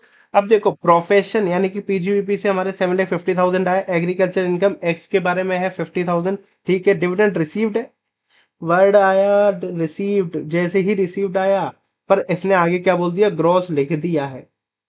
अगर ये ग्रॉस नहीं लिखता तो मैं 150 को भी क्या मान लेता? 90% मांगता और तब करता। पर इसने अब ग्रॉस लिख दिया, नहीं कि बोल रहा है कि ग्रॉस फिगर है, तो ठीक है मैं इसको ग्रॉस मान के चलूंगा। क्वेश्चन से बड़ा तो कुछ होता ही नहीं है, उसने ग्रॉस लिख दिया तो ये ग्रॉस है। ठीक, तो इसको मैंने ग्रॉस मान लिया 1,50,000। रॉयल्टी इनकम है लिटरेरी बुक से है, मिल जाएगी डिडक्शन। कंट्री एक्स से है, क्रॉस है, वेरी गुड। एक्सपेंसेस भी कुछ इनकर किए हुए हैं 50,000, यानी कि इसको माइनस कर देंगे तो 5,50,000 होगा, उस पर भी हम 3 लाख की डिडक्शन दे देंगे। ठीक। बिजनेस लॉस भी है, प्रोपराइटरी बिजनेस से 65,000 का। रेंट आ रहा है, ग्रॉस है, ग्रॉस रेंट आ रहा है, यानी कि उस पर आपको माइनस करनी पड़ेगी 30% की डिडक्शन। 2,40,000 है, पर उस पर भी म्यूनिसिपल टैक्सेस पे कर रखे हैं उन्होंने 10,000 के, जो कि अलाउड नहीं है कंट्री वाई में। बिजनेस लॉस जो हमने ऊपर बात करी प्रोपराइटरी से, यानी कि 65,000 की, वो एलिजिबल नहीं है टू सेट ऑफ अगर against any other income as per the law of that country. किस कंट्री की बात कर रहे हैं? कंट्री वाई में इसको आप सेट ऑफ नहीं कर सकते, पर यहाँ तो कर सकते हो ना, तो यहाँ कर देना। ठीक। तो कंट्री एक्स और वाई की रेट दे रखी है, एक्स की 10% दे रखी है, वाई की 20% दे रखी है। इनमें से बीच की रेट देख लेंगे एक बार, एवरेज रेट क्या आ रही है, उसे फिर कंपेयर कर लेंगे। कंट्री एक्स को किस रेट पर टैक्स करना है, कंट्री वाई को किस रेट पर टैक्स करना है, विच एवर इज लोअर लगा के उसकी डबल टैक्स इनकम को। ठीक है ना। तो अब इसमें बात क्या करिए, टोटल इनकम और टैक्स पेबल निकालना है आपको, assuming that he has opted out. यहां भी इसने ऑप्ट आउट कर लिया। सर कहीं क्वेश्चन में आएगा कि इसने ऑप्ट इन किया है? हाँ आएगा, नीचे आएगा, उसके हिसाब से आपको न्यू स्लैब के हिसाब से आपको टैक्स निकालना पड़ेगा। वो एक आध क्वेश्चन है, वो आप कर लेना, क्योंकि जब ज्यादा समय हुआ नहीं है ऐसे ने ज्यादा इसको न्यू टैक्स रेजिम में पूछा नहीं है। नीचे आएगा एक आध दो क्वेश्चन, उसमें आप न्यू टैक्स रेजिम करके चलेंगे। ठीक। अब आ जाओ, अब इसको क्वेश्चन को इजिली सोल्व करेंगे। 7,50,000 पीजीबीपी में आएगा, ठीक है आएगा। एग्रीकल्चर इनकम 50,000 आएगी आएगी। ये 150 होगा, क्योंकि इसको अब आप ग्रॉस अप नहीं करोगे, ग्रॉस अप ऑलरेडी दे रखा है। रॉयल्टी इनकम देखो 5,50,000 हो गई। ठीक। एक्सपेंसेस भी हो गए, बिजनेस लॉस हमें ये माइनस कर देंगे। रेंट है, इसको करो 2,30,000, तो म्यूनिसिपल टैक्स की देते हैं उसमें भी 30% कर दो, तो क्या हो गया? 2,30,000 माइनस 30% किया तो 1,61,000।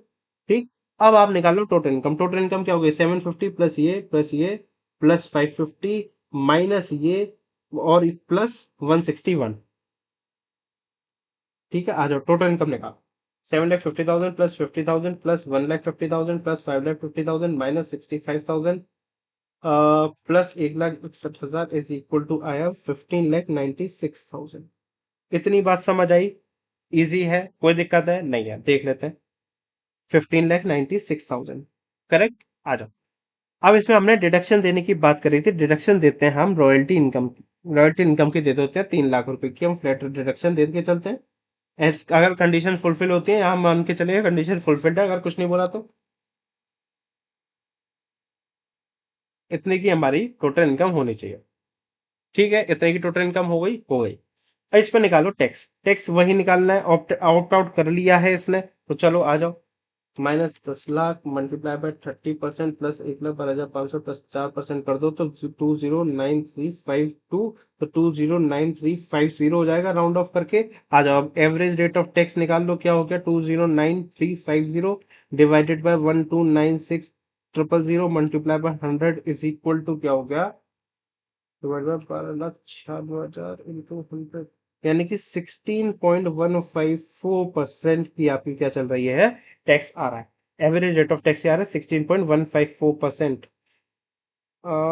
154 ही आना चाहिए आई थिंक। टू 209,350 ना, 209,352 हो गया।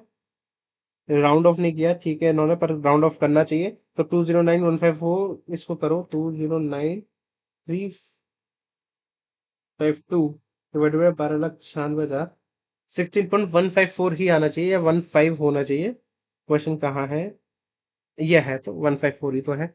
16.154 जो हमने ऊपर निकाला था, क्या गया? 154%। ठीक है, इतनी बात क्लियर हुई? ठीक है, हो गई। अब हमारे को निकालना है डबल टैक्स इनकम। सबसे पहले आ जाओ, डबल टैक्स इनकम कौन कौन सी हो रही है? ये क्या डबल टैक्स हो रही है? हाँ जी, हो रही है तो, अरे भाई आजा, हो गई डबल टैक्स इनकम, हो गई 50,000। चलो, कंट्री एक्स की पहले बात करेंगे, ठीक है, फिर कंट्री वाई की बात करेंगे। कंट्री एक्स ही हो गई। कंट्री वाई में रॉयल्टी इनकम हो रही है हमारी, देखो 5,50,000, इसमें से हमने डिडक्शन भी तो दे दिया 3 लाख का, तो हमने तो सिर्फ 2.5 लाख ही टैक्स किया है आपका, तो 2.5 लाख ही डबल टैक्स हुआ, तो 2,50,000 हमने यहाँ ले लिया। ठीक, कंट्री एक्स कंप्लीट, ठीक है, आ जाओ। 3 लाख। अब देखो कंट्री एक्स का टैक्स रेट क्या था? कंट्री एक्स का टैक्स रेट इन्होंने दे रखा है 10%, हमारा क्या है 16.154%, विच एवर इज लोअर, क्या है 10%, तो आ जाओ इस पर 10% दे दो। 3 लाख हो गया, इसका कर दो 10%, यानी कि 30,000 रुपए की क्या दे दो? डिडक्शन दे दोगे आप कंट्री एक्स की। ठीक, अब निकालते देखो, आ जाओ कंट्री वाई की। कंट्री वाई की क्या क्या इनकम है? कंट्री वाई से आपको रॉयल्टी इनकम मिली है आपको 1,50,000 की, सॉरी डिविडेंड इनकम है आपकी 1,50,000 की, चलो 1,50,000 लिख लिया। बिजनेस लॉस आपने इसको भी तो आप अलाउ किया था, तो इसको हटाओ। हमने अलाउ कर दिया ना इतना, तो हटाओ। रेंट भी हमारे कंट्री वाइज से ही मिल रहा है, ठीक है, उसमें म्यूनिसिपल टैक्सेस पे किया हमने, कितना टैक्स किया हमने? 161 ही तो टैक्स किया था, माइनस इसको कर दो प्लस 1,61,000, इतनी हमारी डबल टैक्स इनकम हो गई। तो इतनी मतलब 1,50,000 प्लस 1,61,000 माइनस 65,000, यानी 2,46,000 हो गया। इस पर विच एवर इज लोअर, यानी कि ये लोअर हुआ क्योंकि इसका तो 20% है, 20% और इसके बीच में क्या लोअर है? 16.165, तो इतने की ही डिडक्शन देंगे 154% की। आ जाओ, इसको 16.154% की हमने डिडक्शन दी, तो 39739 की कर लो, 39739, और टोटल ये कितने हो गई? 30,000। तो टोटल हमारे हमने रिलीफ क्या दी? 91 के अंडर, सेक्शन 91 के अंडर रिलीफ दी हमने, 69739 की हमने रिलीफ दे के चले हैं। 69739 की हमने रिलीफ दे दी, तो रिलीफ दे दी। अब इसको माइनस कर दो हमारे टैक्स पेबल में से। टैक्स पेबल हमारा आ रहा था ये 209,350, माइनस 69739, तो माइनस कर दिया, यानी कि अब टोटल टैक्स हमारे को क्या देना है? सिर्फ इतना देना, उसको भी राउंड ऑफ कर दोगे तो ये आपको टोटल टैक्स देना पड़ेगा 139,610, आधा 139,610 का आपको टैक्स देना पड़ा। इतनी बात क्लियर हुई? इजी है, बिल्कुल इजी है। आपको सिर्फ क्या करना है? फॉर्मेट में चलना है, एक केस में चलना है आपको, लाइन में सीक्वेंस में चलना है। देखो सीक्वेंस में आपको बता देता हूँ आपको किस तरीके से करना है। Step 1,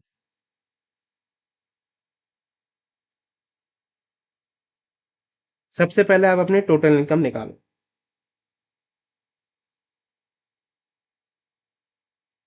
including other countries. ठीक है, इतनी बात क्लियर हुई? आ जाओ, फिर आओ स्टेप 2, टैक्स निकालो।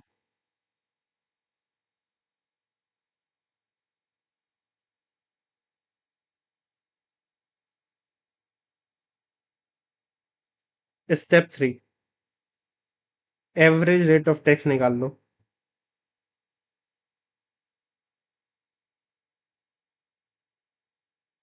कैसे निकलेगा वो?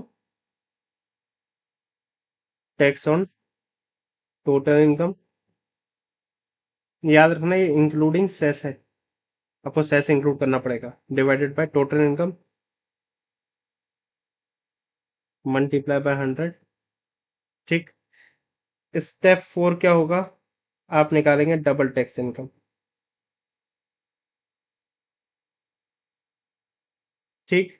स्टेप 5 क्या होगा? कंपेयर करो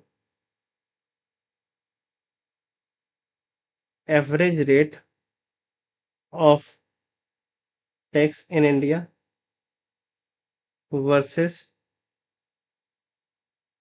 average rate of tax outside India. इसको लिख लो, whichever is lower.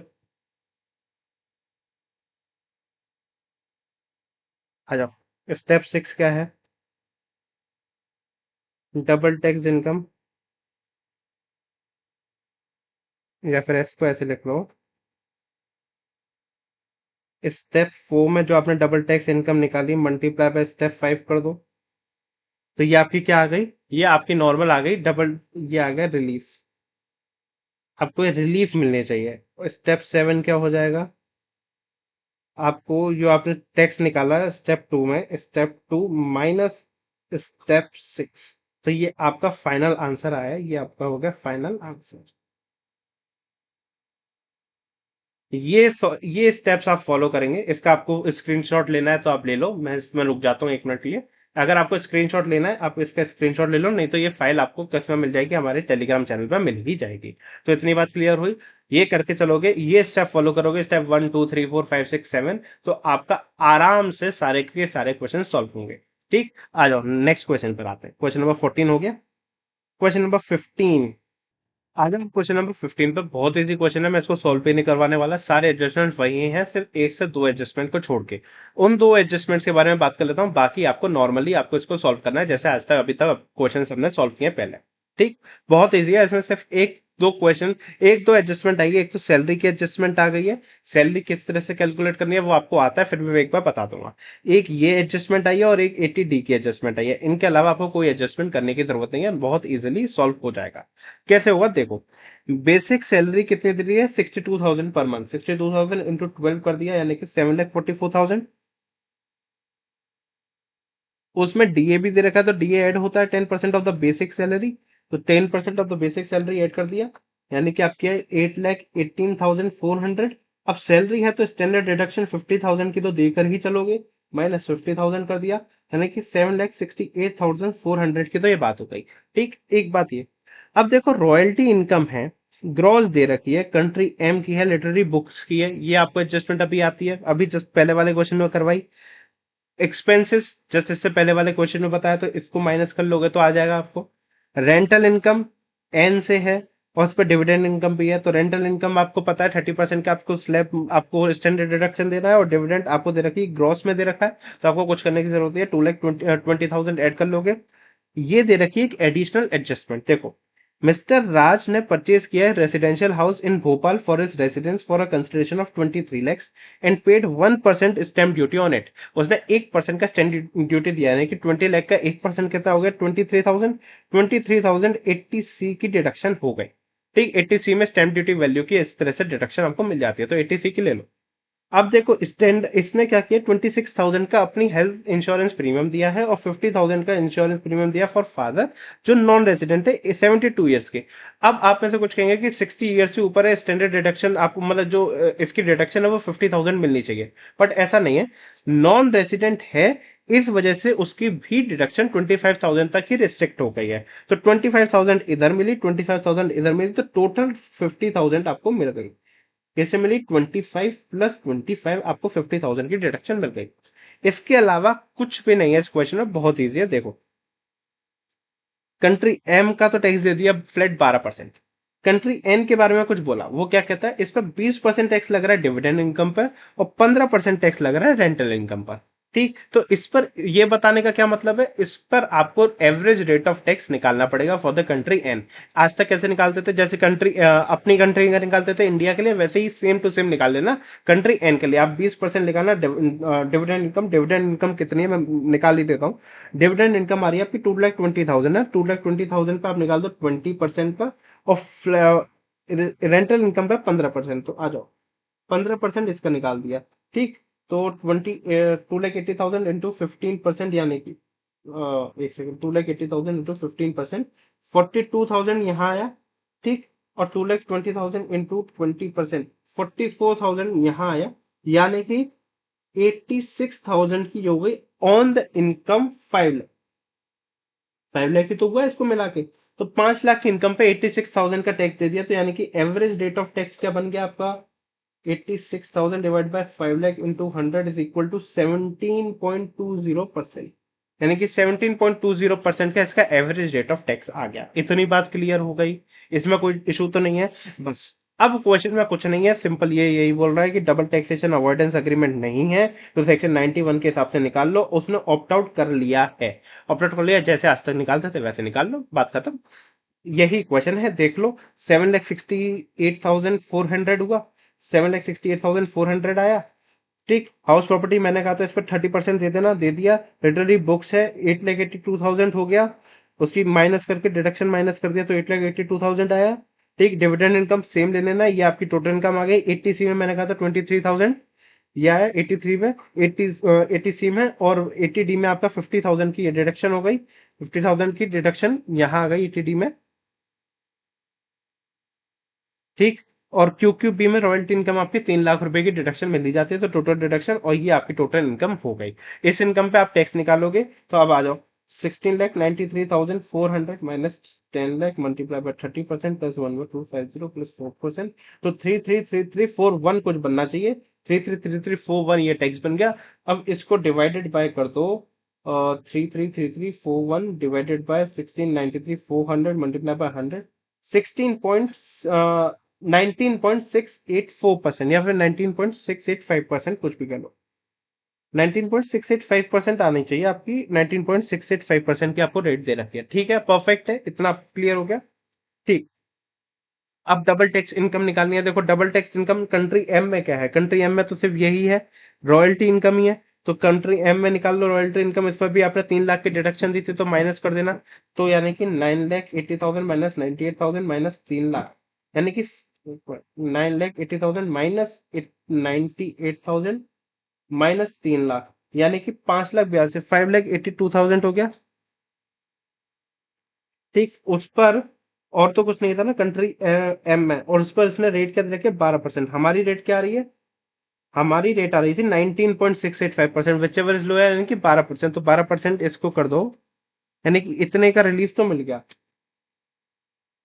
5,82,000 multiply by 12%, 69,840 का रिलीफ तो कंट्री एम से मिलना चाहिए। देखते हैं, 69,840 का रिलीफ मिल गया आपको कंट्री एम से। ठीक है, आ जाओ कंट्री, अब कंट्री एन से रिलीफ देखते हैं। देखो कंट्री एन से टैक्स की रेट आपको मिल गई 17.20, और हमारा ज्यादा है, तो यानी कि 17.20 से देना। पर देखो डबल टैक्स इनकम क्या है, डबल टैक्स इनकम है हमारी 2,80,000 की रेंटल इनकम माइनस 30%, यानी कि 1,96,000,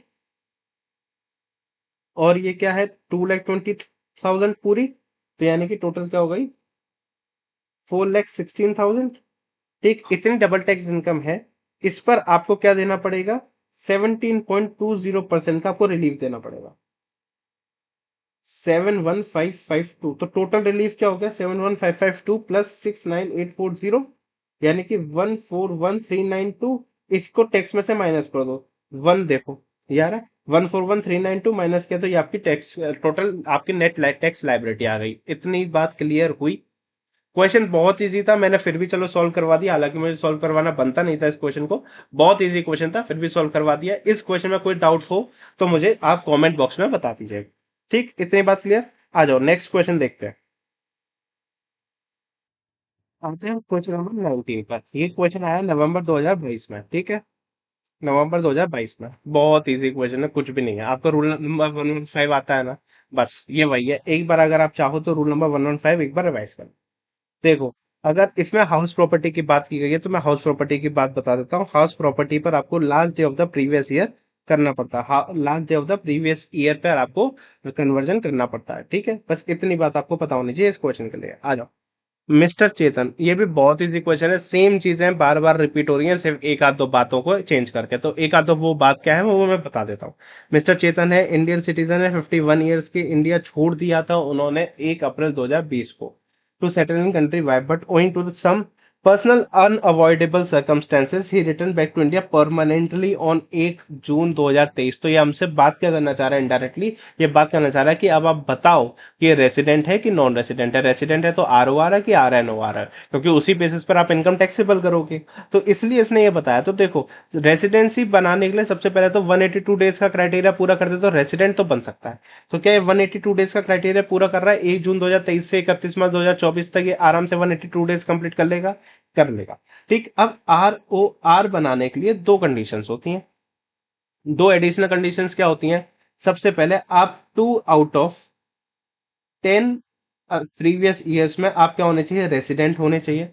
आप लास्ट 7 ईयर्स में आप 730 डेज या उससे ज्यादा रहे हो, ये होना चाहिए। अगर है तो आप ROR बन जाओगे। देखो अब क्या, ये लास्ट 10 साल में 2 साल रेसिडेंट थे? बिल्कुल थे, बहुत आराम से थे, क्योंकि ये पहली बार छोड़ के ही कब गए? 2020 में। तो इससे 10 साल पहले जाओगे, 2023-24 से 10 साल पहले जाओगे, उससे पहले वो रेसिडेंट ही थे। तो यानी कि ये बेसिक कंडीशन तो पूरी हो गई। लास्ट 7 साल में क्या 300 730 दिन से ज्यादा है? ऑब्वियसली ज्यादा है। जब पहले वो इंडिया में ही रहते थे तो वो तो 2 साल में ही, 2-3 साल में ही वो ज्यादा कर लेंगे। तो लास्ट 7 साल में तो ऑब्वियसली बहुत ज्यादा थे। तो इसका अगर हम देखेंगे तो यानी कि ROR बन रहा है नॉर्मल कंडीशंस के हिसाब से। इतनी बात क्लियर हुई? देख लो, इसमें हमने कर लिया, ये ROR बन रहा है। कैसे बन रहा है देखो, mister Chetan is a resident of India in 24-25 since his stay in the 23-24 is 304 days which exceed the minimum requirement of 182 days. ठीक, also his stay in India is 1461 that is 365 days each. ये 16-17 से 19-20 का निकाल लिया during the last 7 years. ठीक, last 7 साल which exceeds requirement of 730 days in immediately preceding 7 days, and he has been resident in 7 years 2013-14 से 19-20 out of the 10 years immediately preceding इतना। तो इससे आपको ये समझ आ गया, दोनों एडिशनल कंडीशन फुलफिल हो गई, यानी कि ये रेसिडेंट है और ऑर्डिनरी रेसिडेंट है for the assessment year 24-25। Accordingly इस ग्लोबल इनकम क्या हो जाएगी? अब टैक्सेबल हो जाएगी, subject to taxable. He would be entitled for the deduction under section 91। 91 के लिए डिडक्शन के लिए तो रेसिडेंट ही होता है, ROR है तो भी मिल जाएगी in respect of the W tax income in country Y. इतनी बात समझ आ गई? ये एक एडिशनल पॉइंट था जो इसने हमसे पूछना चाहा। ठीक, अब देखो सब चीज वही चल रही है। रेसिडेंशियल प्रॉपर्टी कंट्री वाई की है, उससे उसने रेंटल इनके अर्न किया 25,000। अब ये रेंटल अर्न किया है 25,000 इतना। अब last day of the previous year होता है, इसको कन्वर्जन के लिए last day of the previous year ये रहा, तो 75 से आप कन्वर्ट कर दोगे 25,000 इंटू 70, 25,000 इंटू 75 कन्वर्ट कर दोगे तो 1 लाख, सॉरी 1 लाख, जस्ट एक सेकेंड, 18,75,000 आपका बनेगा। तो 18,75,000 देख लो, ये आ गई आपकी 18,75,000 की। वही किया 25,000 को। अब इसमें स्टैंडर्ड डिडक्शन आप देके चलते, स्टैंडर्ड डिडक्शन दे दो, ये आपकी हाउस प्रॉपर्टी की इनकम हो गई। कुछ नया नहीं है। अब ये सिर्फ अभी हमने जैसे रेट निकाला था एवरेज रेट ऑफ टैक्स ऊपर वाले क्वेश्चन में ही, सेम वही ये बता रहा है। $8,000 तक इस पर कोई भी टैक्स नहीं लगता। बेसिक एग्जाम्पशन लिमिट 8,000 है। 8,000 से ऊपर यानी कि सब 25 माइनस 8 करोगे, यानी कि 17 लाख पर आपको टैक्स देकर चलना पड़ेगा 20% का। इतनी बात क्लियर है? टैक्स कब दोगे आप? 10 मई 2024 को दोगे from his bank account in India. इसके बारे में कुछ नहीं है, टेंशन मत लो। ये सब बताया कि इंडिया से टैक्स पेमेंट होना है। ठीक, अब income from business in India, India से 5 लाख रुपए कमा रहा है 31 मार्च 2024। He also receive dividend income, कितनी मिल रही है उसे? 1,25,000। अब याद रखो, रिसीव्ड है, रिसीव्ड आ गया, यानी कि ये क्या है? 90% है। अब इन्होंने ग्रॉस वर्ड भी यूज नहीं किया, इसलिए, नहीं तो मैं यही मान लेता। अभी तक क्या होता था, वो ग्रॉस वर्ड यूज कर रहा था। अब सिर्फ रिसीव्ड है, 1,24,000 दिया है, 1,25,000 डिवाइडेड बाई 90% कर देंगे तो 138889 आपकी कुछ आनी चाहिए डिविडेंड इनकम। है ना। और फिर इंटरेस्ट इनकम आपको 11,50,000 दे रखी, सॉरी 11,50,000 दे रखी है on the saving bank account in SBI। इस पर 80 TTA ले लो आप 10,000 रुपीज का। ठीक है। एक्सचेंज रेट दे रखी है, हमने देख लिया, हमारे लिए एक एक चीज काम की थी, नेट टैक्स लायबिलिटी निकालनी है, सब कुछ वही है। आ जाओ, देखो 5,000 ये बिजनेस में ऐड किए जो थे, इन्होंने दिए थे हमारे को 5 लाख रुपए। ठीक है। इन्होंने रिसीव किया था डिविडेंड का, मैंने कहा 138889, 138889। ठीक। 11,500 सेविंग बैंक का इंटरेस्ट कर लिया, उसमें सेविंग बैंक की इंटरेस्ट दे दी, इसका डिडक्शन दे दिया। ये आपकी आ गई। इससे आप क्या निकालोगे, नॉर्मल अपनी बेसिक एग्जाम्पशन आप वो निकालो, अपना एवरेज रेट ऑफ टैक्स। या तो आपको 21.22%, पहले आप ये टैक्स निकाल लेना। 4,14,302 का आपका टैक्स आएगा, उस पर आपकी ये रेट आ गई। अब आ जाओ, अब देखो इसका एवरेज रेट। हम अब हमारे को कंट्री वाई का भी चाहिए। देखो कंट्री वाई का एवरेज रेट ऑफ टैक्स क्या आएगा, 25,000 - 8,000 पर आप दे रहे हो 20%, यानी 17,000 पर आप दे रहे हो, टैक्स दे रहे हो। देखो 25,000 - 8,000 को आप टैक्स दे रहे हो, तो यानी कि 17,000 आपका US डॉलर्स आया। उस पर आप टैक्स दे रहे हो 20%, यानी कि आप $3,400 का आप दे रहे हो क्या, टैक्सेशन। अब कितनी इनकम पर दे रहे हो आप, टोटल इनकम आपने कमाई 25,000 की इनकम पर दे रहे हो, तो आप दे रहे हो 13.6% का टैक्स। तो आपको एवरेज रेट ऑफ टैक्स भी मिल गई आपको 13.6%। देखो 13.6% की आपको क्या मिल गई, एवरेज रेट ऑफ टैक्स भी मिल गई। अब देखो विच एवर इज लोअर है, विच एवर इज लोअर क्या होगा, 13.6% हो गई। इससे अब आप क्या कर देना, डबल टैक्स इनकम निकाल लेना। अब देखो डबल टैक्स इनकम क्या आ रही है आपकी, डबल टैक्स इनकम क्या क्या है, रेसिडेंशियल प्रॉपर्टी से आ रही है एक तो डबल टैक्स इनकम, वही है, और तो कुछ नहीं है। तो यानी कि क्या है, double tax income residential property की हमने निकाली थी, हमारे हिसाब से ये आ रही है 13,12,500। तो 13,12,500 को आप कर दो, कितने परसेंट का रेट है वो, 13.6%। 13.6%, 1,78,500। ठीक, 1,78,500 ये आपका टैक्स आ गया। ठीक, इसमें कोई प्रॉब्लम है, बहुत इजी क्वेश्चन था, सारे क्वेश्चन बहुत इजी हैं इसके, सिर्फ मैं करवा रहा हूं क्योंकि कुछ कुछ चीजें इसमें एडिशनल है, बाकी क्वेश्चंस देखोगे इजीली सॉल्व हो जाएंगे। अब आते हैं देखो क्वेश्चन नंबर 20 पे। देखो इस क्वेश्चन में कुछ भी नहीं है, क्वेश्चन नंबर 20 बिल्कुल इजी क्वेश्चन है, सिर्फ इसमें दो चीजें चेंज है। और अब ये अच्छी चीज चेंज है, एक तो ये सीनियर सिटीजन बना दिए, तो 3 लाख तक अब आप इसको छूट देकर चलोगे। ठीक है।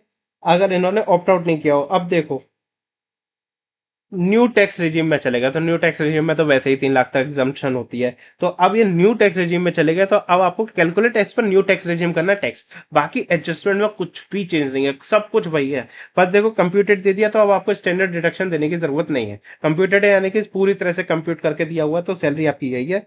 पर्सनल इनकम दे रखी है आपको 5,80,000 ब्राजील की। डिविडेंड इनकम दे रखी है, रेंट फ्रॉम हाउस प्रॉपर्टी आपको पता ही है। Interest from FDR with bank है, अब FDR का इंटरेस्ट के डिडक्शन मिल जाएगा, क्योंकि ये क्या है, सीनियर सिटीजन है, 62 ईयर्स के हैं, यानी कि 50,000 तक मिल सकता है। तो आपको 50,000 तक आपको क्या मिल जाएगा, इसका 80 TTB, 80 TTB मिल जाएगा, 80 TTB। ठीक, बाकी कुछ भी नहीं है, ये आप खुद से सॉल्व करना, देखो बहुत इजी है।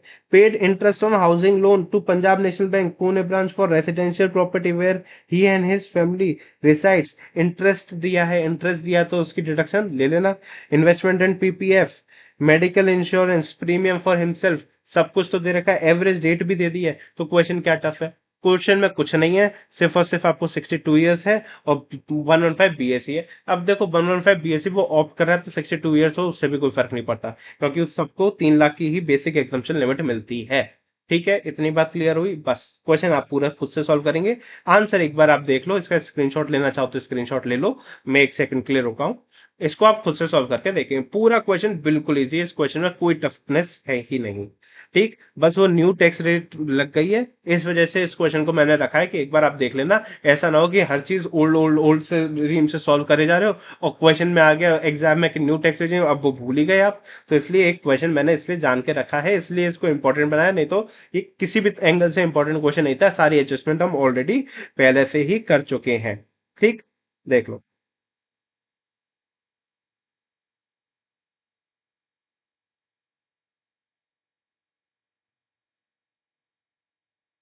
स्क्रीनशॉट ले लिया।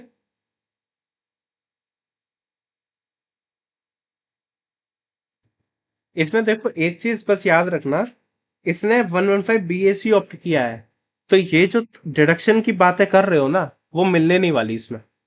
ये जो डिडक्शन आप बात कर रहे हो ना, ये न्यू स्कीम में तो मिलते ही नहीं है ना। 80C मिलता है ना 80D मिलता है, कुछ नहीं मिलता, तो डिडक्शन कुछ मिलने नहीं है, तो ये तीनों बातें बेकार की हो गई। बस इतनी बात इसमें याद रखना, इसलिए है, बाकी और कुछ है नहीं। 115 बीएससी आता होगा तो ये आप आराम से कर ही लोगे। और कुछ है नहीं इस क्वेश्चन में, बहुत इजी क्वेश्चन है, पूरा आराम से करोगे, देख लो, मैं करवा ही देता हूँ। चलो, 4,50,000 ये हो गया। ब्राजील से इनकम आ रही है आपकी 5,80,000, डिविडेंड इनकम 88,000 हो गई, और रेंटल इनकम आ रही है 1,80,000। 1,80,000 -30% कर दो तो 1,26,000 की ये हो गई। और FDR से आपकी 62,000 ही हो गई। देखो, 1,80,000 -50 तो 1,26,000 ये हो गई। 580 आपको दे रखी है ये, 88 और 62 तो टोटल ये हो गई। उस पर आपको टैक्स निकालना पड़ेगा। देखो, डिडक्शन इन्होंने भी नहीं दी है क्योंकि न्यू रिजीम ऑप्ट करी है। ठीक, फिर से टैक्स निकाल दिया आपने, ये टैक्स आ गया। फिर रिलीफ तो आपको जैसे निकालना आता है वैसे ही निकालेंगे। ठीक, कुछ नहीं है। अब आ जाओ क्वेश्चन नंबर 21 पर। देखो, क्वेश्चन नंबर 21 में भी कुछ भी नहीं है, बिल्कुल इजी क्वेश्चन है, सारे ही एडजस्टमेंट रिपीट हो रहे हैं, सिर्फ मैं क्वेश्चन करवा रहा हूँ। देखो, प्रवेक है 841 ईयर्स के, स्पोर्ट्समैन है, इंडिविजुअल रेसिडेंट है, बात खत्म। इंडिया है, सैलरी कंप्यूटेड दे रखी है, डिविडेंड इनकम दे रखी है, इनकम दे रखी है, कुछ नहीं करना है, ग्रॉस्ड है। ठीक है। अब देखो, gift in foreign currency from a friend exempt है कंट्री वाई में। ये कंट्री वाई में तो एग्जम्प्ट है, पर क्या ये 50,000 से ज्यादा है? क्योंकि 50,000 तक तो हमारे यहाँ भी एग्जम्प्ट होती है। 50,000 से ज्यादा है तो यानी कि अब इसको टैक्सेबल कर देंगे 90,000 पूरा। डिविडेंड वही, पता है टोटल टैक्स पेड आपको पता है म्युनिसिपल, ये आपके एडजस्टमेंट कितनी बार करोगे। बिजनेस लॉस आपको पता है, माइनस करके चलना, वहां नहीं मिला तो यहाँ तो मिलेगा ही मिलेगा। एग्रीकल्चर इनकम वहां की है, यहाँ तो टैक्स होगी होगी। डिविडेंड इनकम पर टैक्स 10% है, बाकी अदर इनकम पर 20% है, यानी कि इसको एवरेज रेट निकालना है। ये जस्ट अभी निकाल के आए हो। इसको न्यू टैक्स रिजीम से चाहिए आपको, डिफॉल्ट टैक्स रिजीम से चाहिए। टैक्स पेबल, टोटल इनकम, दोनों चीजें चाहिए। क्या इसमें टफ है? सब कुछ तो वही है, यही इतना सा क्वेश्चन है, सिर्फ न्यू टैक्स रिजिम के लिए था इसलिए डाल दिया। और इसमें एक ये चीज आपके लिए नई ऐड हुई है, gift in the foreign currency, तो वो उसके लिए मैंने डाल दिया। देख लो, 90,000 रुपए ये पूरा इसमें ऐड हो जाएगा, क्योंकि ये 50,000 से ज्यादा है। ये 50,000 से ज्यादा है तो पूरा 90,000 क्या हो गया हमारे लिए, टैक्सेबल हो गया। बाकी इसमें कुछ है क्या? कुछ भी नहीं है, न्यू टैक्स रिजिम से निकाल लेना, डिडक्शन कुछ मिलनी है नहीं। वही आप एवरेज रेट जैसे निकालते हो वैसे आप सॉल्व करोगे, हमारे स्टेप से आपको ये आंसर भी आराम से आ जाएगा। अब आ जाओ, देखो क्वेश्चन नंबर 29, आज का लास्ट क्वेश्चन और सबसे यूनिक क्वेश्चन। ये हमने टोटल 9 क्वेश्चन कंप्लीट किए हैं, बहुत इजी क्वेश्चन है, बहुत आराम से करो। देखो, क्वेश्चन नंबर 29 यूनिक क्वेश्चन है बट बहुत इजी क्वेश्चन है। देखो, पूरा पढ़ो। मिस्टर राम सिटीजन है यूएसए के, पर रिसाइड का करते हैं सेंट जोस में इन यूएस सिंस 2004। वो नॉन रेसिडेंट है फॉर द असेसमेंट ईयर 2004-5 से। He works for X Incorporation, a US-based company. He came to India on 10th January 2023. यानी कि इस साल के लिए तो क्या बन गया, ये रेसिडेंट बन गया। To visit his aged parents. He could not return back to 31 जनवरी 2024। 31 जनवरी तक नहीं पहुंच पाया, तो 1 अप्रैल से लेकर 31 जनवरी तक आपके आराम से 182 डेज क्लियर हो जाते हैं। अगर ये हो जाते हैं तो ये क्या बन गया, रेसिडेंट बन गया। अब यहाँ पे हम सॉल्व कर सकते हैं क्वेश्चन को। He was permitted to work from home by his employer, but उसकी earning of withholding taxes की कुछ डिटेल्स दे रखे हैं। सैलरी ये है, उस पर ये 3 तरह के टैक्सेस इन्होंने काटे हैं, और उस पर TTBR रेट दे रखा है। क्यों दे रखा है? क्योंकि ये सारी फिगर्स क्या है, US डॉलर्स में है। ठीक है, इतनी बात क्लियर है? क्लियर है। अब देखो, he has also earn fix deposit interest मिला है उसको यूएसए में इतना, और यूएसए में टैक्स डिडक्ट हुआ उसका 20 डॉलर का। और 31 मार्च को उसको इतना पैसा मिला है इंटरेस्ट ऑन फिक्स डिपॉजिट पर, और टैक्स डिडक्ट हुआ इतना। यूएस में हुआ है, यूएस में कमाई है, यूएस में हो गया, तो ये देखो, ये क्या है, इनकम नॉट अक्रू और राइज।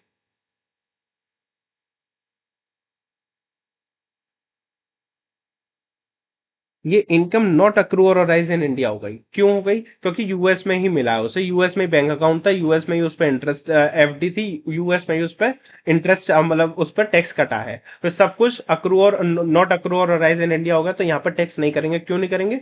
क्योंकि ROR होता तो करते ही, पर ये बन रहा है RNOR। कैसे बन रहा है? देखो, 2004 से चला गया वो, 2004 से इंडिया में है ही नहीं। और आज क्या चल रही है, 2024-25 चल रही है असेसमेंट ईयर। ठीक है ना। असेसमेंट ईयर 2024-25 चल रही है, प्रीवियस ईयर 2023-24 चल रही है। तो ऑब्वियसली 10 साल से हमारे पास था ही नहीं, तो 10 साल में किसी भी साल के लिए क्या हो गया, ये रेसिडेंट बना ही नहीं। तो जब रेसिडेंट किसी भी साल के लिए नहीं बना तो ये RNOR बन गया, एडिशनल कंडीशन इसने फुलफिल की ही नहीं। तो RNOR बन गया, तो नॉट जो इनकम अक्रूर और राइज इंडिया में हुई ही नहीं है, उस पर टैक्सेशन भी लगने वाला नहीं है। तो जो ये बात कह रखी है ना, काट दो, किसी काम की नहीं है आपके। क्यों नहीं है, समझ आ गया, नॉट अक्रू और अराइज इन इंडिया है, RNOR है, इसलिए आपको टैक्सेबल नहीं होगी। ठीक। अब देखो ये वाला लाइन अच्छे से पढ़ना, as per article 2 of the DTAA यानी कि double taxation avoidance agreement, the taxes covered for the credit and federal income taxes imposed by the internal revenue code by, but excluding the security taxes. ठीक। अब ये क्या कह रहा है, जो टैक्सेस है ना उसमें सिर्फ और सिर्फ फेडरल इनकम टैक्सेस कवर्ड है, यानी कि DTAA में सिर्फ और सिर्फ फेडरल इनकम टैक्सेस कवर्ड है। आप और ये कवर्ड नहीं है, सोशल सिक्योरिटी टैक्सेस कवर्ड नहीं है। फेडरल इनकम टैक्स क्या है, ये है, यानी कि ये दोनों किसी काम के नहीं है। काट दो, जो DTAA में कवर्ड है उसी हिसाब से तो आपको डिडक्शन मिलेगी ना, DTAA है तो जो DTAA कहता है वही डिडक्शन दोगे। तो ये दोनों किसी काम के नहीं है, ये दोनों पैराग्राफ आप काट दो, फालतू में कंफ्यूजन के लिए है। ठीक है, ये दोनों लाइंस फालतू के कंफ्यूजन के लिए, कुछ नहीं है, जो भी है हमारे को इसमें से देखना। अब इसमें भी देखो, ये मैं हटा देता हूँ, थोड़ा सा गंदा हो गया, इसको हटा देते हैं।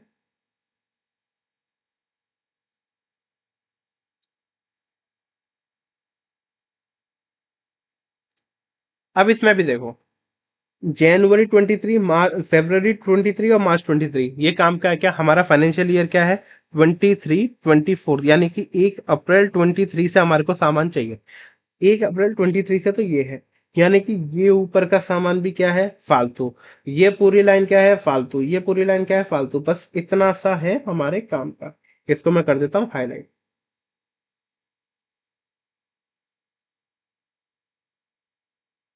ठीक। सिर्फ इतनी सी चीज हमारे काम की है, बाकी इस क्वेश्चन को फालतू में इतना बड़ा बनाया गया है। ठीक, बाकी चीजें काम की नहीं है। तो इतने के रेट देख लो, रेट सब 72 हैं, यानी कि सब चीजें 72 रेट से ही कन्वर्ट होंगी। इतनी बात क्लियर हो गई, चलो आ जाओ। अब उसने रिटर्न कब भरी है फॉर 24-25 की, 25 अगस्त 2024। रिटर्न भरने की टाइम क्या होती है, टाइम लिमिट क्या होता है रिटर्न भरने का, टाइम लिमिट होता है 31 जुलाई 2024। इसने भरी कब, लेट रिटर्न भरी है, तो क्या इस पर कोई अब ये पूछना चाह रहा है, तो क्या इस पर कोई इंटरेस्ट, फीस, फाइन कुछ लगेगा। तो इसलिए इसने ये बिलेटेड रिटर्न का उसने कॉन्सेप्ट बताया। देखते हैं लगेगा नहीं लगेगा, आगे देखते हैं। अब उसने पूछा क्या, कंप्यूट करना है tax payable, Ram, default regime में टैक्स पेबल करना है, यानी कि अभी के हिसाब से। ये क्वेश्चन जुलाई 21 में आया था, याद रखना, इंपॉर्टेंट क्वेश्चन है, आ सकता है, रिपीट हो सकता है। एडवाइस करना है मिस्टर राम को the procedure involve for the foreign tax credit. Foreign tax credit के लिए क्या होता है, वही आपको पता है, TRC वगैरह चाहिए होता है, फॉर्म 10F चाहिए होता है, वो सारे प्रोसीजर, छोटे मोटे प्रोसीजर्स हैं, वो आपको करने पड़ते हैं। ठीक। मेन हमारा ये है कि हम इसको सॉल्व करना है। सॉल्व क्या करना है, देखो हमें जनवरी 24 तक की दे रखी है, February 24 नहीं है, March 24 नहीं है, यानी कि 10 महीने की सैलरी है। तो आ जाओ 10 महीने की सैलरी कर लेते हैं पहले। 6250 मल्टीप्लाई बाय 10 मल्टीप्लाई बाय 72। ठीक। रेट तो सबका 72 ही है ना, तो उसी रेट से आपको कन्वर्ट करना पड़ेगा। आ जाओ 72 से कन्वर्ट कर लेते हैं। 6250 मल्टीप्लाई बाय 10 मल्टीप्लाई बाय 72, यानी कि 45 लाख की आपकी क्या हो गई, सैलरी हो गई। एक मिनट, स्क्रीन चली गई क्या? आ गया, देखो 45 की आपको मैंने बताया था यहाँ पे, 45 लाख की क्या हो गई, सैलरी हो गई। सैलरी उसमें से 50,000 का स्टैंडर्ड डिडक्शन, 4 लाख 44,000, 44 लाख 50,000 हो गई। ठीक। अब देखो टैक्स क्या कट रहा है, अब टैक्स की बात कर लो। इसकी तो देखो बात ही नहीं कर सकते हम, सिंपल टैक्स की बात करते हैं तो टैक्स हमारा कितना कटा, 1600 रुपये कट रहा है 10 महीने तक। तो 1600 रुपये 10 महीने के लिए, वही 72 रुपीज, यानी कि टोटल हमने टैक्स उधर कितना पे किया है, 11,52,000 रुपीज। और कुछ है क्या, कुछ भी नहीं है। तो आ जाओ इस पर देखो, कुछ नहीं है, हमारी टोटल इनकम क्या हो गई है, 4450, ये मैंने बताया। इंटरेस्ट ऑन FD कुछ नहीं होगा, क्योंकि ये सिंस इट अक्रूअल क्या हो रही है, इंडिया के बाहर हो रही है, तो इधर हमारे लिए टैक्सेबल होना नहीं है। तो टोटल इनकम क्या हो गई, 44,50,000। इस पर हम न्यू टैक्स रिजीम के हिसाब से निकालेंगे, क्योंकि उसने ऑप्ट किया है मैंने बताया था आपको, ये कहाँ गया, under the default tax regime में जाना है उसे 115 बीएसई की। आ जाओ। तो इसको डिफॉल्ट टैक्स रिजीम के हिसाब से उसने कंप्यूट किया। अब देखो 50 लाख से कम है तो सरचार्ज तो लगने नहीं वाला, तो सरचार्ज की टेंशन अभी लेना भी मत। इस क्वेश्चन में अभी तक आईसीएआई ने सरचार्ज के पूछा भी नहीं है। तो नॉर्मली ये हुआ, इस पर टैक्स, इस पर TDS, sorry health and education से ऐसा है।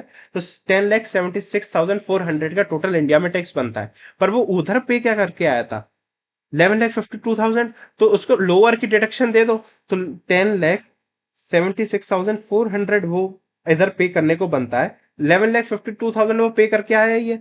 11,52,000 वो पे करके आया, विच एवर इज लोअर, यानी 10,76,400 की डिडक्शन दे दो। तो दे दिया, इसमें से 10,76,400 की रिलीफ माइनस कर दी 91 के अंडर। तो टैक्स क्या बना, जीरो। अब जब टैक्स जीरो बना, उसने रिटर्न बाद में फाइल करी हो, तो क्या उस पर डिडक्शन, उस पर आप कुछ वो बिलेटेड रिटर्न पर आप इंटरेस्ट फीस वगैरह कुछ फाइन चार्ज कर पाओगे? जब टैक्स ही नहीं बन रहा तो वो तो इंटरेस्ट वगैरह तो टैक्स पर लगता है ना। टैक्स ही नहीं बन रहा तो इंटरेस्ट वगैरह की बात ही नहीं आती। इसलिए क्या कहता है, the tax payable would be nil and no interest would be payable under section 234A for late filing of return. अब देखो 10,76,400 और 11,52,000 विच एवर इज लोअर के आपने क्या दे दी, डिडक्शन दे दी। बिकॉज ऑफ आर्टिकल 2 हमने बाकी चीजों को इग्नोर किया है, क्योंकि उसमें कहा था सिर्फ और सिर्फ फेडरल टैक्स ही लेकर चलना है। तो स्टेट टैक्स और सोशल सिक्योरिटी टैक्स का आपके लिए कोई रेलेवेंस बचता ही नहीं है। अब इसमें एक और क्वेश्चन, एक और चीज पूछी थी कि एफटीसी लेना है, फॉरेन टैक्स क्रेडिट लेना है, तो उसकी क्या फॉर्मेलिटीज है। कुछ नहीं है, देखो स्टेटमेंट ऑफ इनकम जो है from US offered for tax 23-24 and US deducted tax payable, tax deducted और paid on such income in the prescribed form. Prescribed form क्या होगा, फॉर्म 10F वगैरह और जो टीआरसी वगैरह होते हैं वो आप लेकर आएंगे। सर्टिफिकेट ऑफ स्टेटमेंट, जो सर्टिफिकेट है of the nature of income or the amount of tax deducted and therefrom or paid by the assessee from the tax authority of US or from the income or from the person responsible for deduction of tax of which is signed by the assessee। तो ये दो, आपको सिर्फ एक certificate और statement लेकर आना है, जिससे सरकार को ये पता चल जाए कि हाँ आप ही यूएस के रेसिडेंट हो और आपको ही टैक्स कटा है, क्या इनकम कमाई है। सिर्फ उसको एक फॉरेन टैक्स क्रेडिट लेने के लिए ये आपके पास छोटे मोटे सर्टिफिकेट्स होने चाहिए, जैसे इंडिया देता है फॉर्म 16 देता है ना इंडिया, फॉर्म 16। तो वैसे ही अगर किसी बाहर के इंडिविजुअल को चाहिए हो, अगर उस देश, अपने देश में एग्जाम फॉरेन टैक्स क्रेडिट, तो वो क्या करेगा, इंडिया का फॉर्म 16 दिखाएगा और टीआरसी दिखाएगा, उसके बेसिस पे आपको डिडक्शन मिल जाएगा। तो ऐसे ही वहां कोई और फॉर्म देते होंगे तो वो फॉर्म और फॉर्म से हमारा वो टीआरसी दे दोगे तो आपको फॉरेन टैक्स का क्रेडिट का, आप फॉरेन टैक्स से आपको क्रेडिट मिल जाएगा। क्रेडिट कितना मिलेगा, 10,76,400। इस केस में जीरो टैक्स बनेगा। This is all for this chapter. हमने सारे क्वेश्चंस हमने कंप्लीट कर लिए हैं, जो भी इंपॉर्टेंट चैप्टर थे, जो भी क्वेश्चन थे। इसमें भी आपने देखा होगा जो भी मैंने बताया उसमें भी रिपीटेड थी, सारी चीजें रिपीटेड थी, सिर्फ एक एक दो दो पॉइंट कुछ यूनिक थे, वो मैंने आपको सॉल्व करवा दिए हैं। अब आपके लिए एक मेन काम है, ये क्वेश्चन नंबर 3B है आईसीआई का May 24 एग्जामिनेशन का, ये आपको सॉल्व करना है और इसके आंसर आप हमारे को कमेंट बॉक्स में बताएंगे। इसका स्क्रीनशॉट ले लो अगर आपको लेना है तो, नहीं तो पेपर डाउनलोड कर लेना आईसीआई की ऑफिशियल वेबसाइट से। उससे आपको एक क्वेश्चन सॉल्व करके मुझे इसका आंसर बताना है। सारी चीजें वही हैं जो अभी तक आप देखते आए हो। देखो कुछ भी नहीं है एक्स्ट्रा, मैं आपको सिर्फ क्वेश्चन बता दूं। प्रोफेशनल इनकम आपको पता है, फिक्स डिपॉजिट मैंने बता दिया 56 ईयर्स का है तो फिक्स डिपॉजिट पे इंटरेस्ट का क्या करना है आपको पता है। सेविंग बैंक से इंटरेस्ट है, क्या करना है आपको पता है। रेट आपको कंट्री पी का दे दिया 16%, यानी कि एवरेज भी नहीं कैलकुलेट करना, लो और इजी। एग्रीकल्चर इनकम आपको पता है, एडजस्टमेंट ऑलरेडी करवा चुका हूं। रॉयल्टी और एक्सपेंसेस का एडजस्टमेंट आपको ऑलरेडी करवा चुका हूं, लिटरेरी बुक से है, याद रखना क्या करना है, लिटरेरी बुक से मिलता नहीं मिलता देख लेना। डिविडेंड है, अब देखो डिविडेंड फ्रॉम द कंपनी बता रखा है, डिविडेंड नॉर्मल बता रखा है, तो क्या करना आप देख लो। रेंट है, उस पर म्युनिसिपल टैक्सेस है, उस पर डिडक्शन नहीं मिलती, पता है हमने कितने एडजस्टमेंट ऐसे किए हैं। ठीक, अब आपको कंप्यूट करनी है total income, net tax liability compute करनी है 24-25 की। कल उसमें कोई डीटीडब्ल्यू में एंटर नहीं किया, यानी कि सेक्शन 91 के हिसाब से जाओगे। और ये क्या कह रहा है, डिफॉल्ट टैक्स रिजीम में जाना है, यानी कि 115 बीएसई में आपको ऑप्ट करना है। क्वेश्चन बहुत इजी है, बस इसका आप डेफिनेटली मुझे बता देना, इसका कमेंट सेक्शन में आप आंसर बताएंगे, मैं आपको बता दूंगा सही है कि गलत है। बट आपको ये कमेंट सेक्शन में मुझे बताना है, ये अपना होमवर्क समझ लीजिए, मुझे कमेंट सेक्शन में आप बताकर ही जाएंगे। ठीक, ये वाली ये से अभी सॉल्व कर लेना। देखो डिले करोगे तो डिले ही होता जाएगा। इस क्लास के बाद, इस लेक्चर के बाद इसको अभी सॉल्व करके अभी मुझे कमेंट सेक्शन में इसका आंसर बता के जाएंगे आप। ठीक, ये 6 नंबर का आया था। ये चैप्टर इजी इतना है कि 6 नंबर के लिए बहुत आराम से आप 6 नंबर स्कोर कर सकते हो। इस चैप्टर में कोई अलग एडजस्टमेंट नहीं है, वही 4-5 एडजस्टमेंट है जो बार बार रिपीट होती हैं। उन एडजस्टमेंट को अच्छे से कर लो। इस रिवीजन को बार बार 1-2 बार और देख लो, बहुत इजीली सॉल्व हो जाएगा। 1 से 1.5 घंटे में हमारा कुछ ड्यूरेशन हुआ होगा। 1 से 1.5 घंटे में आपको पूरा कॉन्सेप्ट विद क्वेश्चन सॉल्व हो गया। ठीक, अगर आपको हमारे लेक्चर अच्छे लगे हो, आपको डीटी एग्जामिनेशन सीरीज अच्छी लगी हो, तो please like share and comment कर दीजिएगा। अपने दोस्तों के साथ भी शेयर कर दीजिएगा। और अगर आपको लगता है कोई और चैप्टर जो हमें आपको पहले लेना चाहिए हमारी एग्जामिनेशन सीरीज में, तो वो भी आप हमारे को कमेंट सेक्शन में बता सकते हैं। आज के लिए इतना ही, मिलते हैं अगले वीडियो में किसी और चैप्टर को बहुत ईजी बनाएंगे आपके लिए, जैसे कि आपको आराम से उस चैप्टर में भी कोई भी प्रॉब्लम ना हो और आप डीटी में इस बार नवंबर 24 में एग्जामिनेशन स्कोर करके आएंगे। और अगर आपको एग्जामिनेशन चाहिए तो एक बार नीचे कमेंट सेक्शन में भी आप एग्जामिनेशन इन डीटी इस बार नवंबर 24 में आप लिख देंगे कि एग्जामिनेशन इन डीटी इस बार हम लेकर आएंगे। ठीक, आज के लिए इतना ही, मिलते हैं अगले वीडियो में।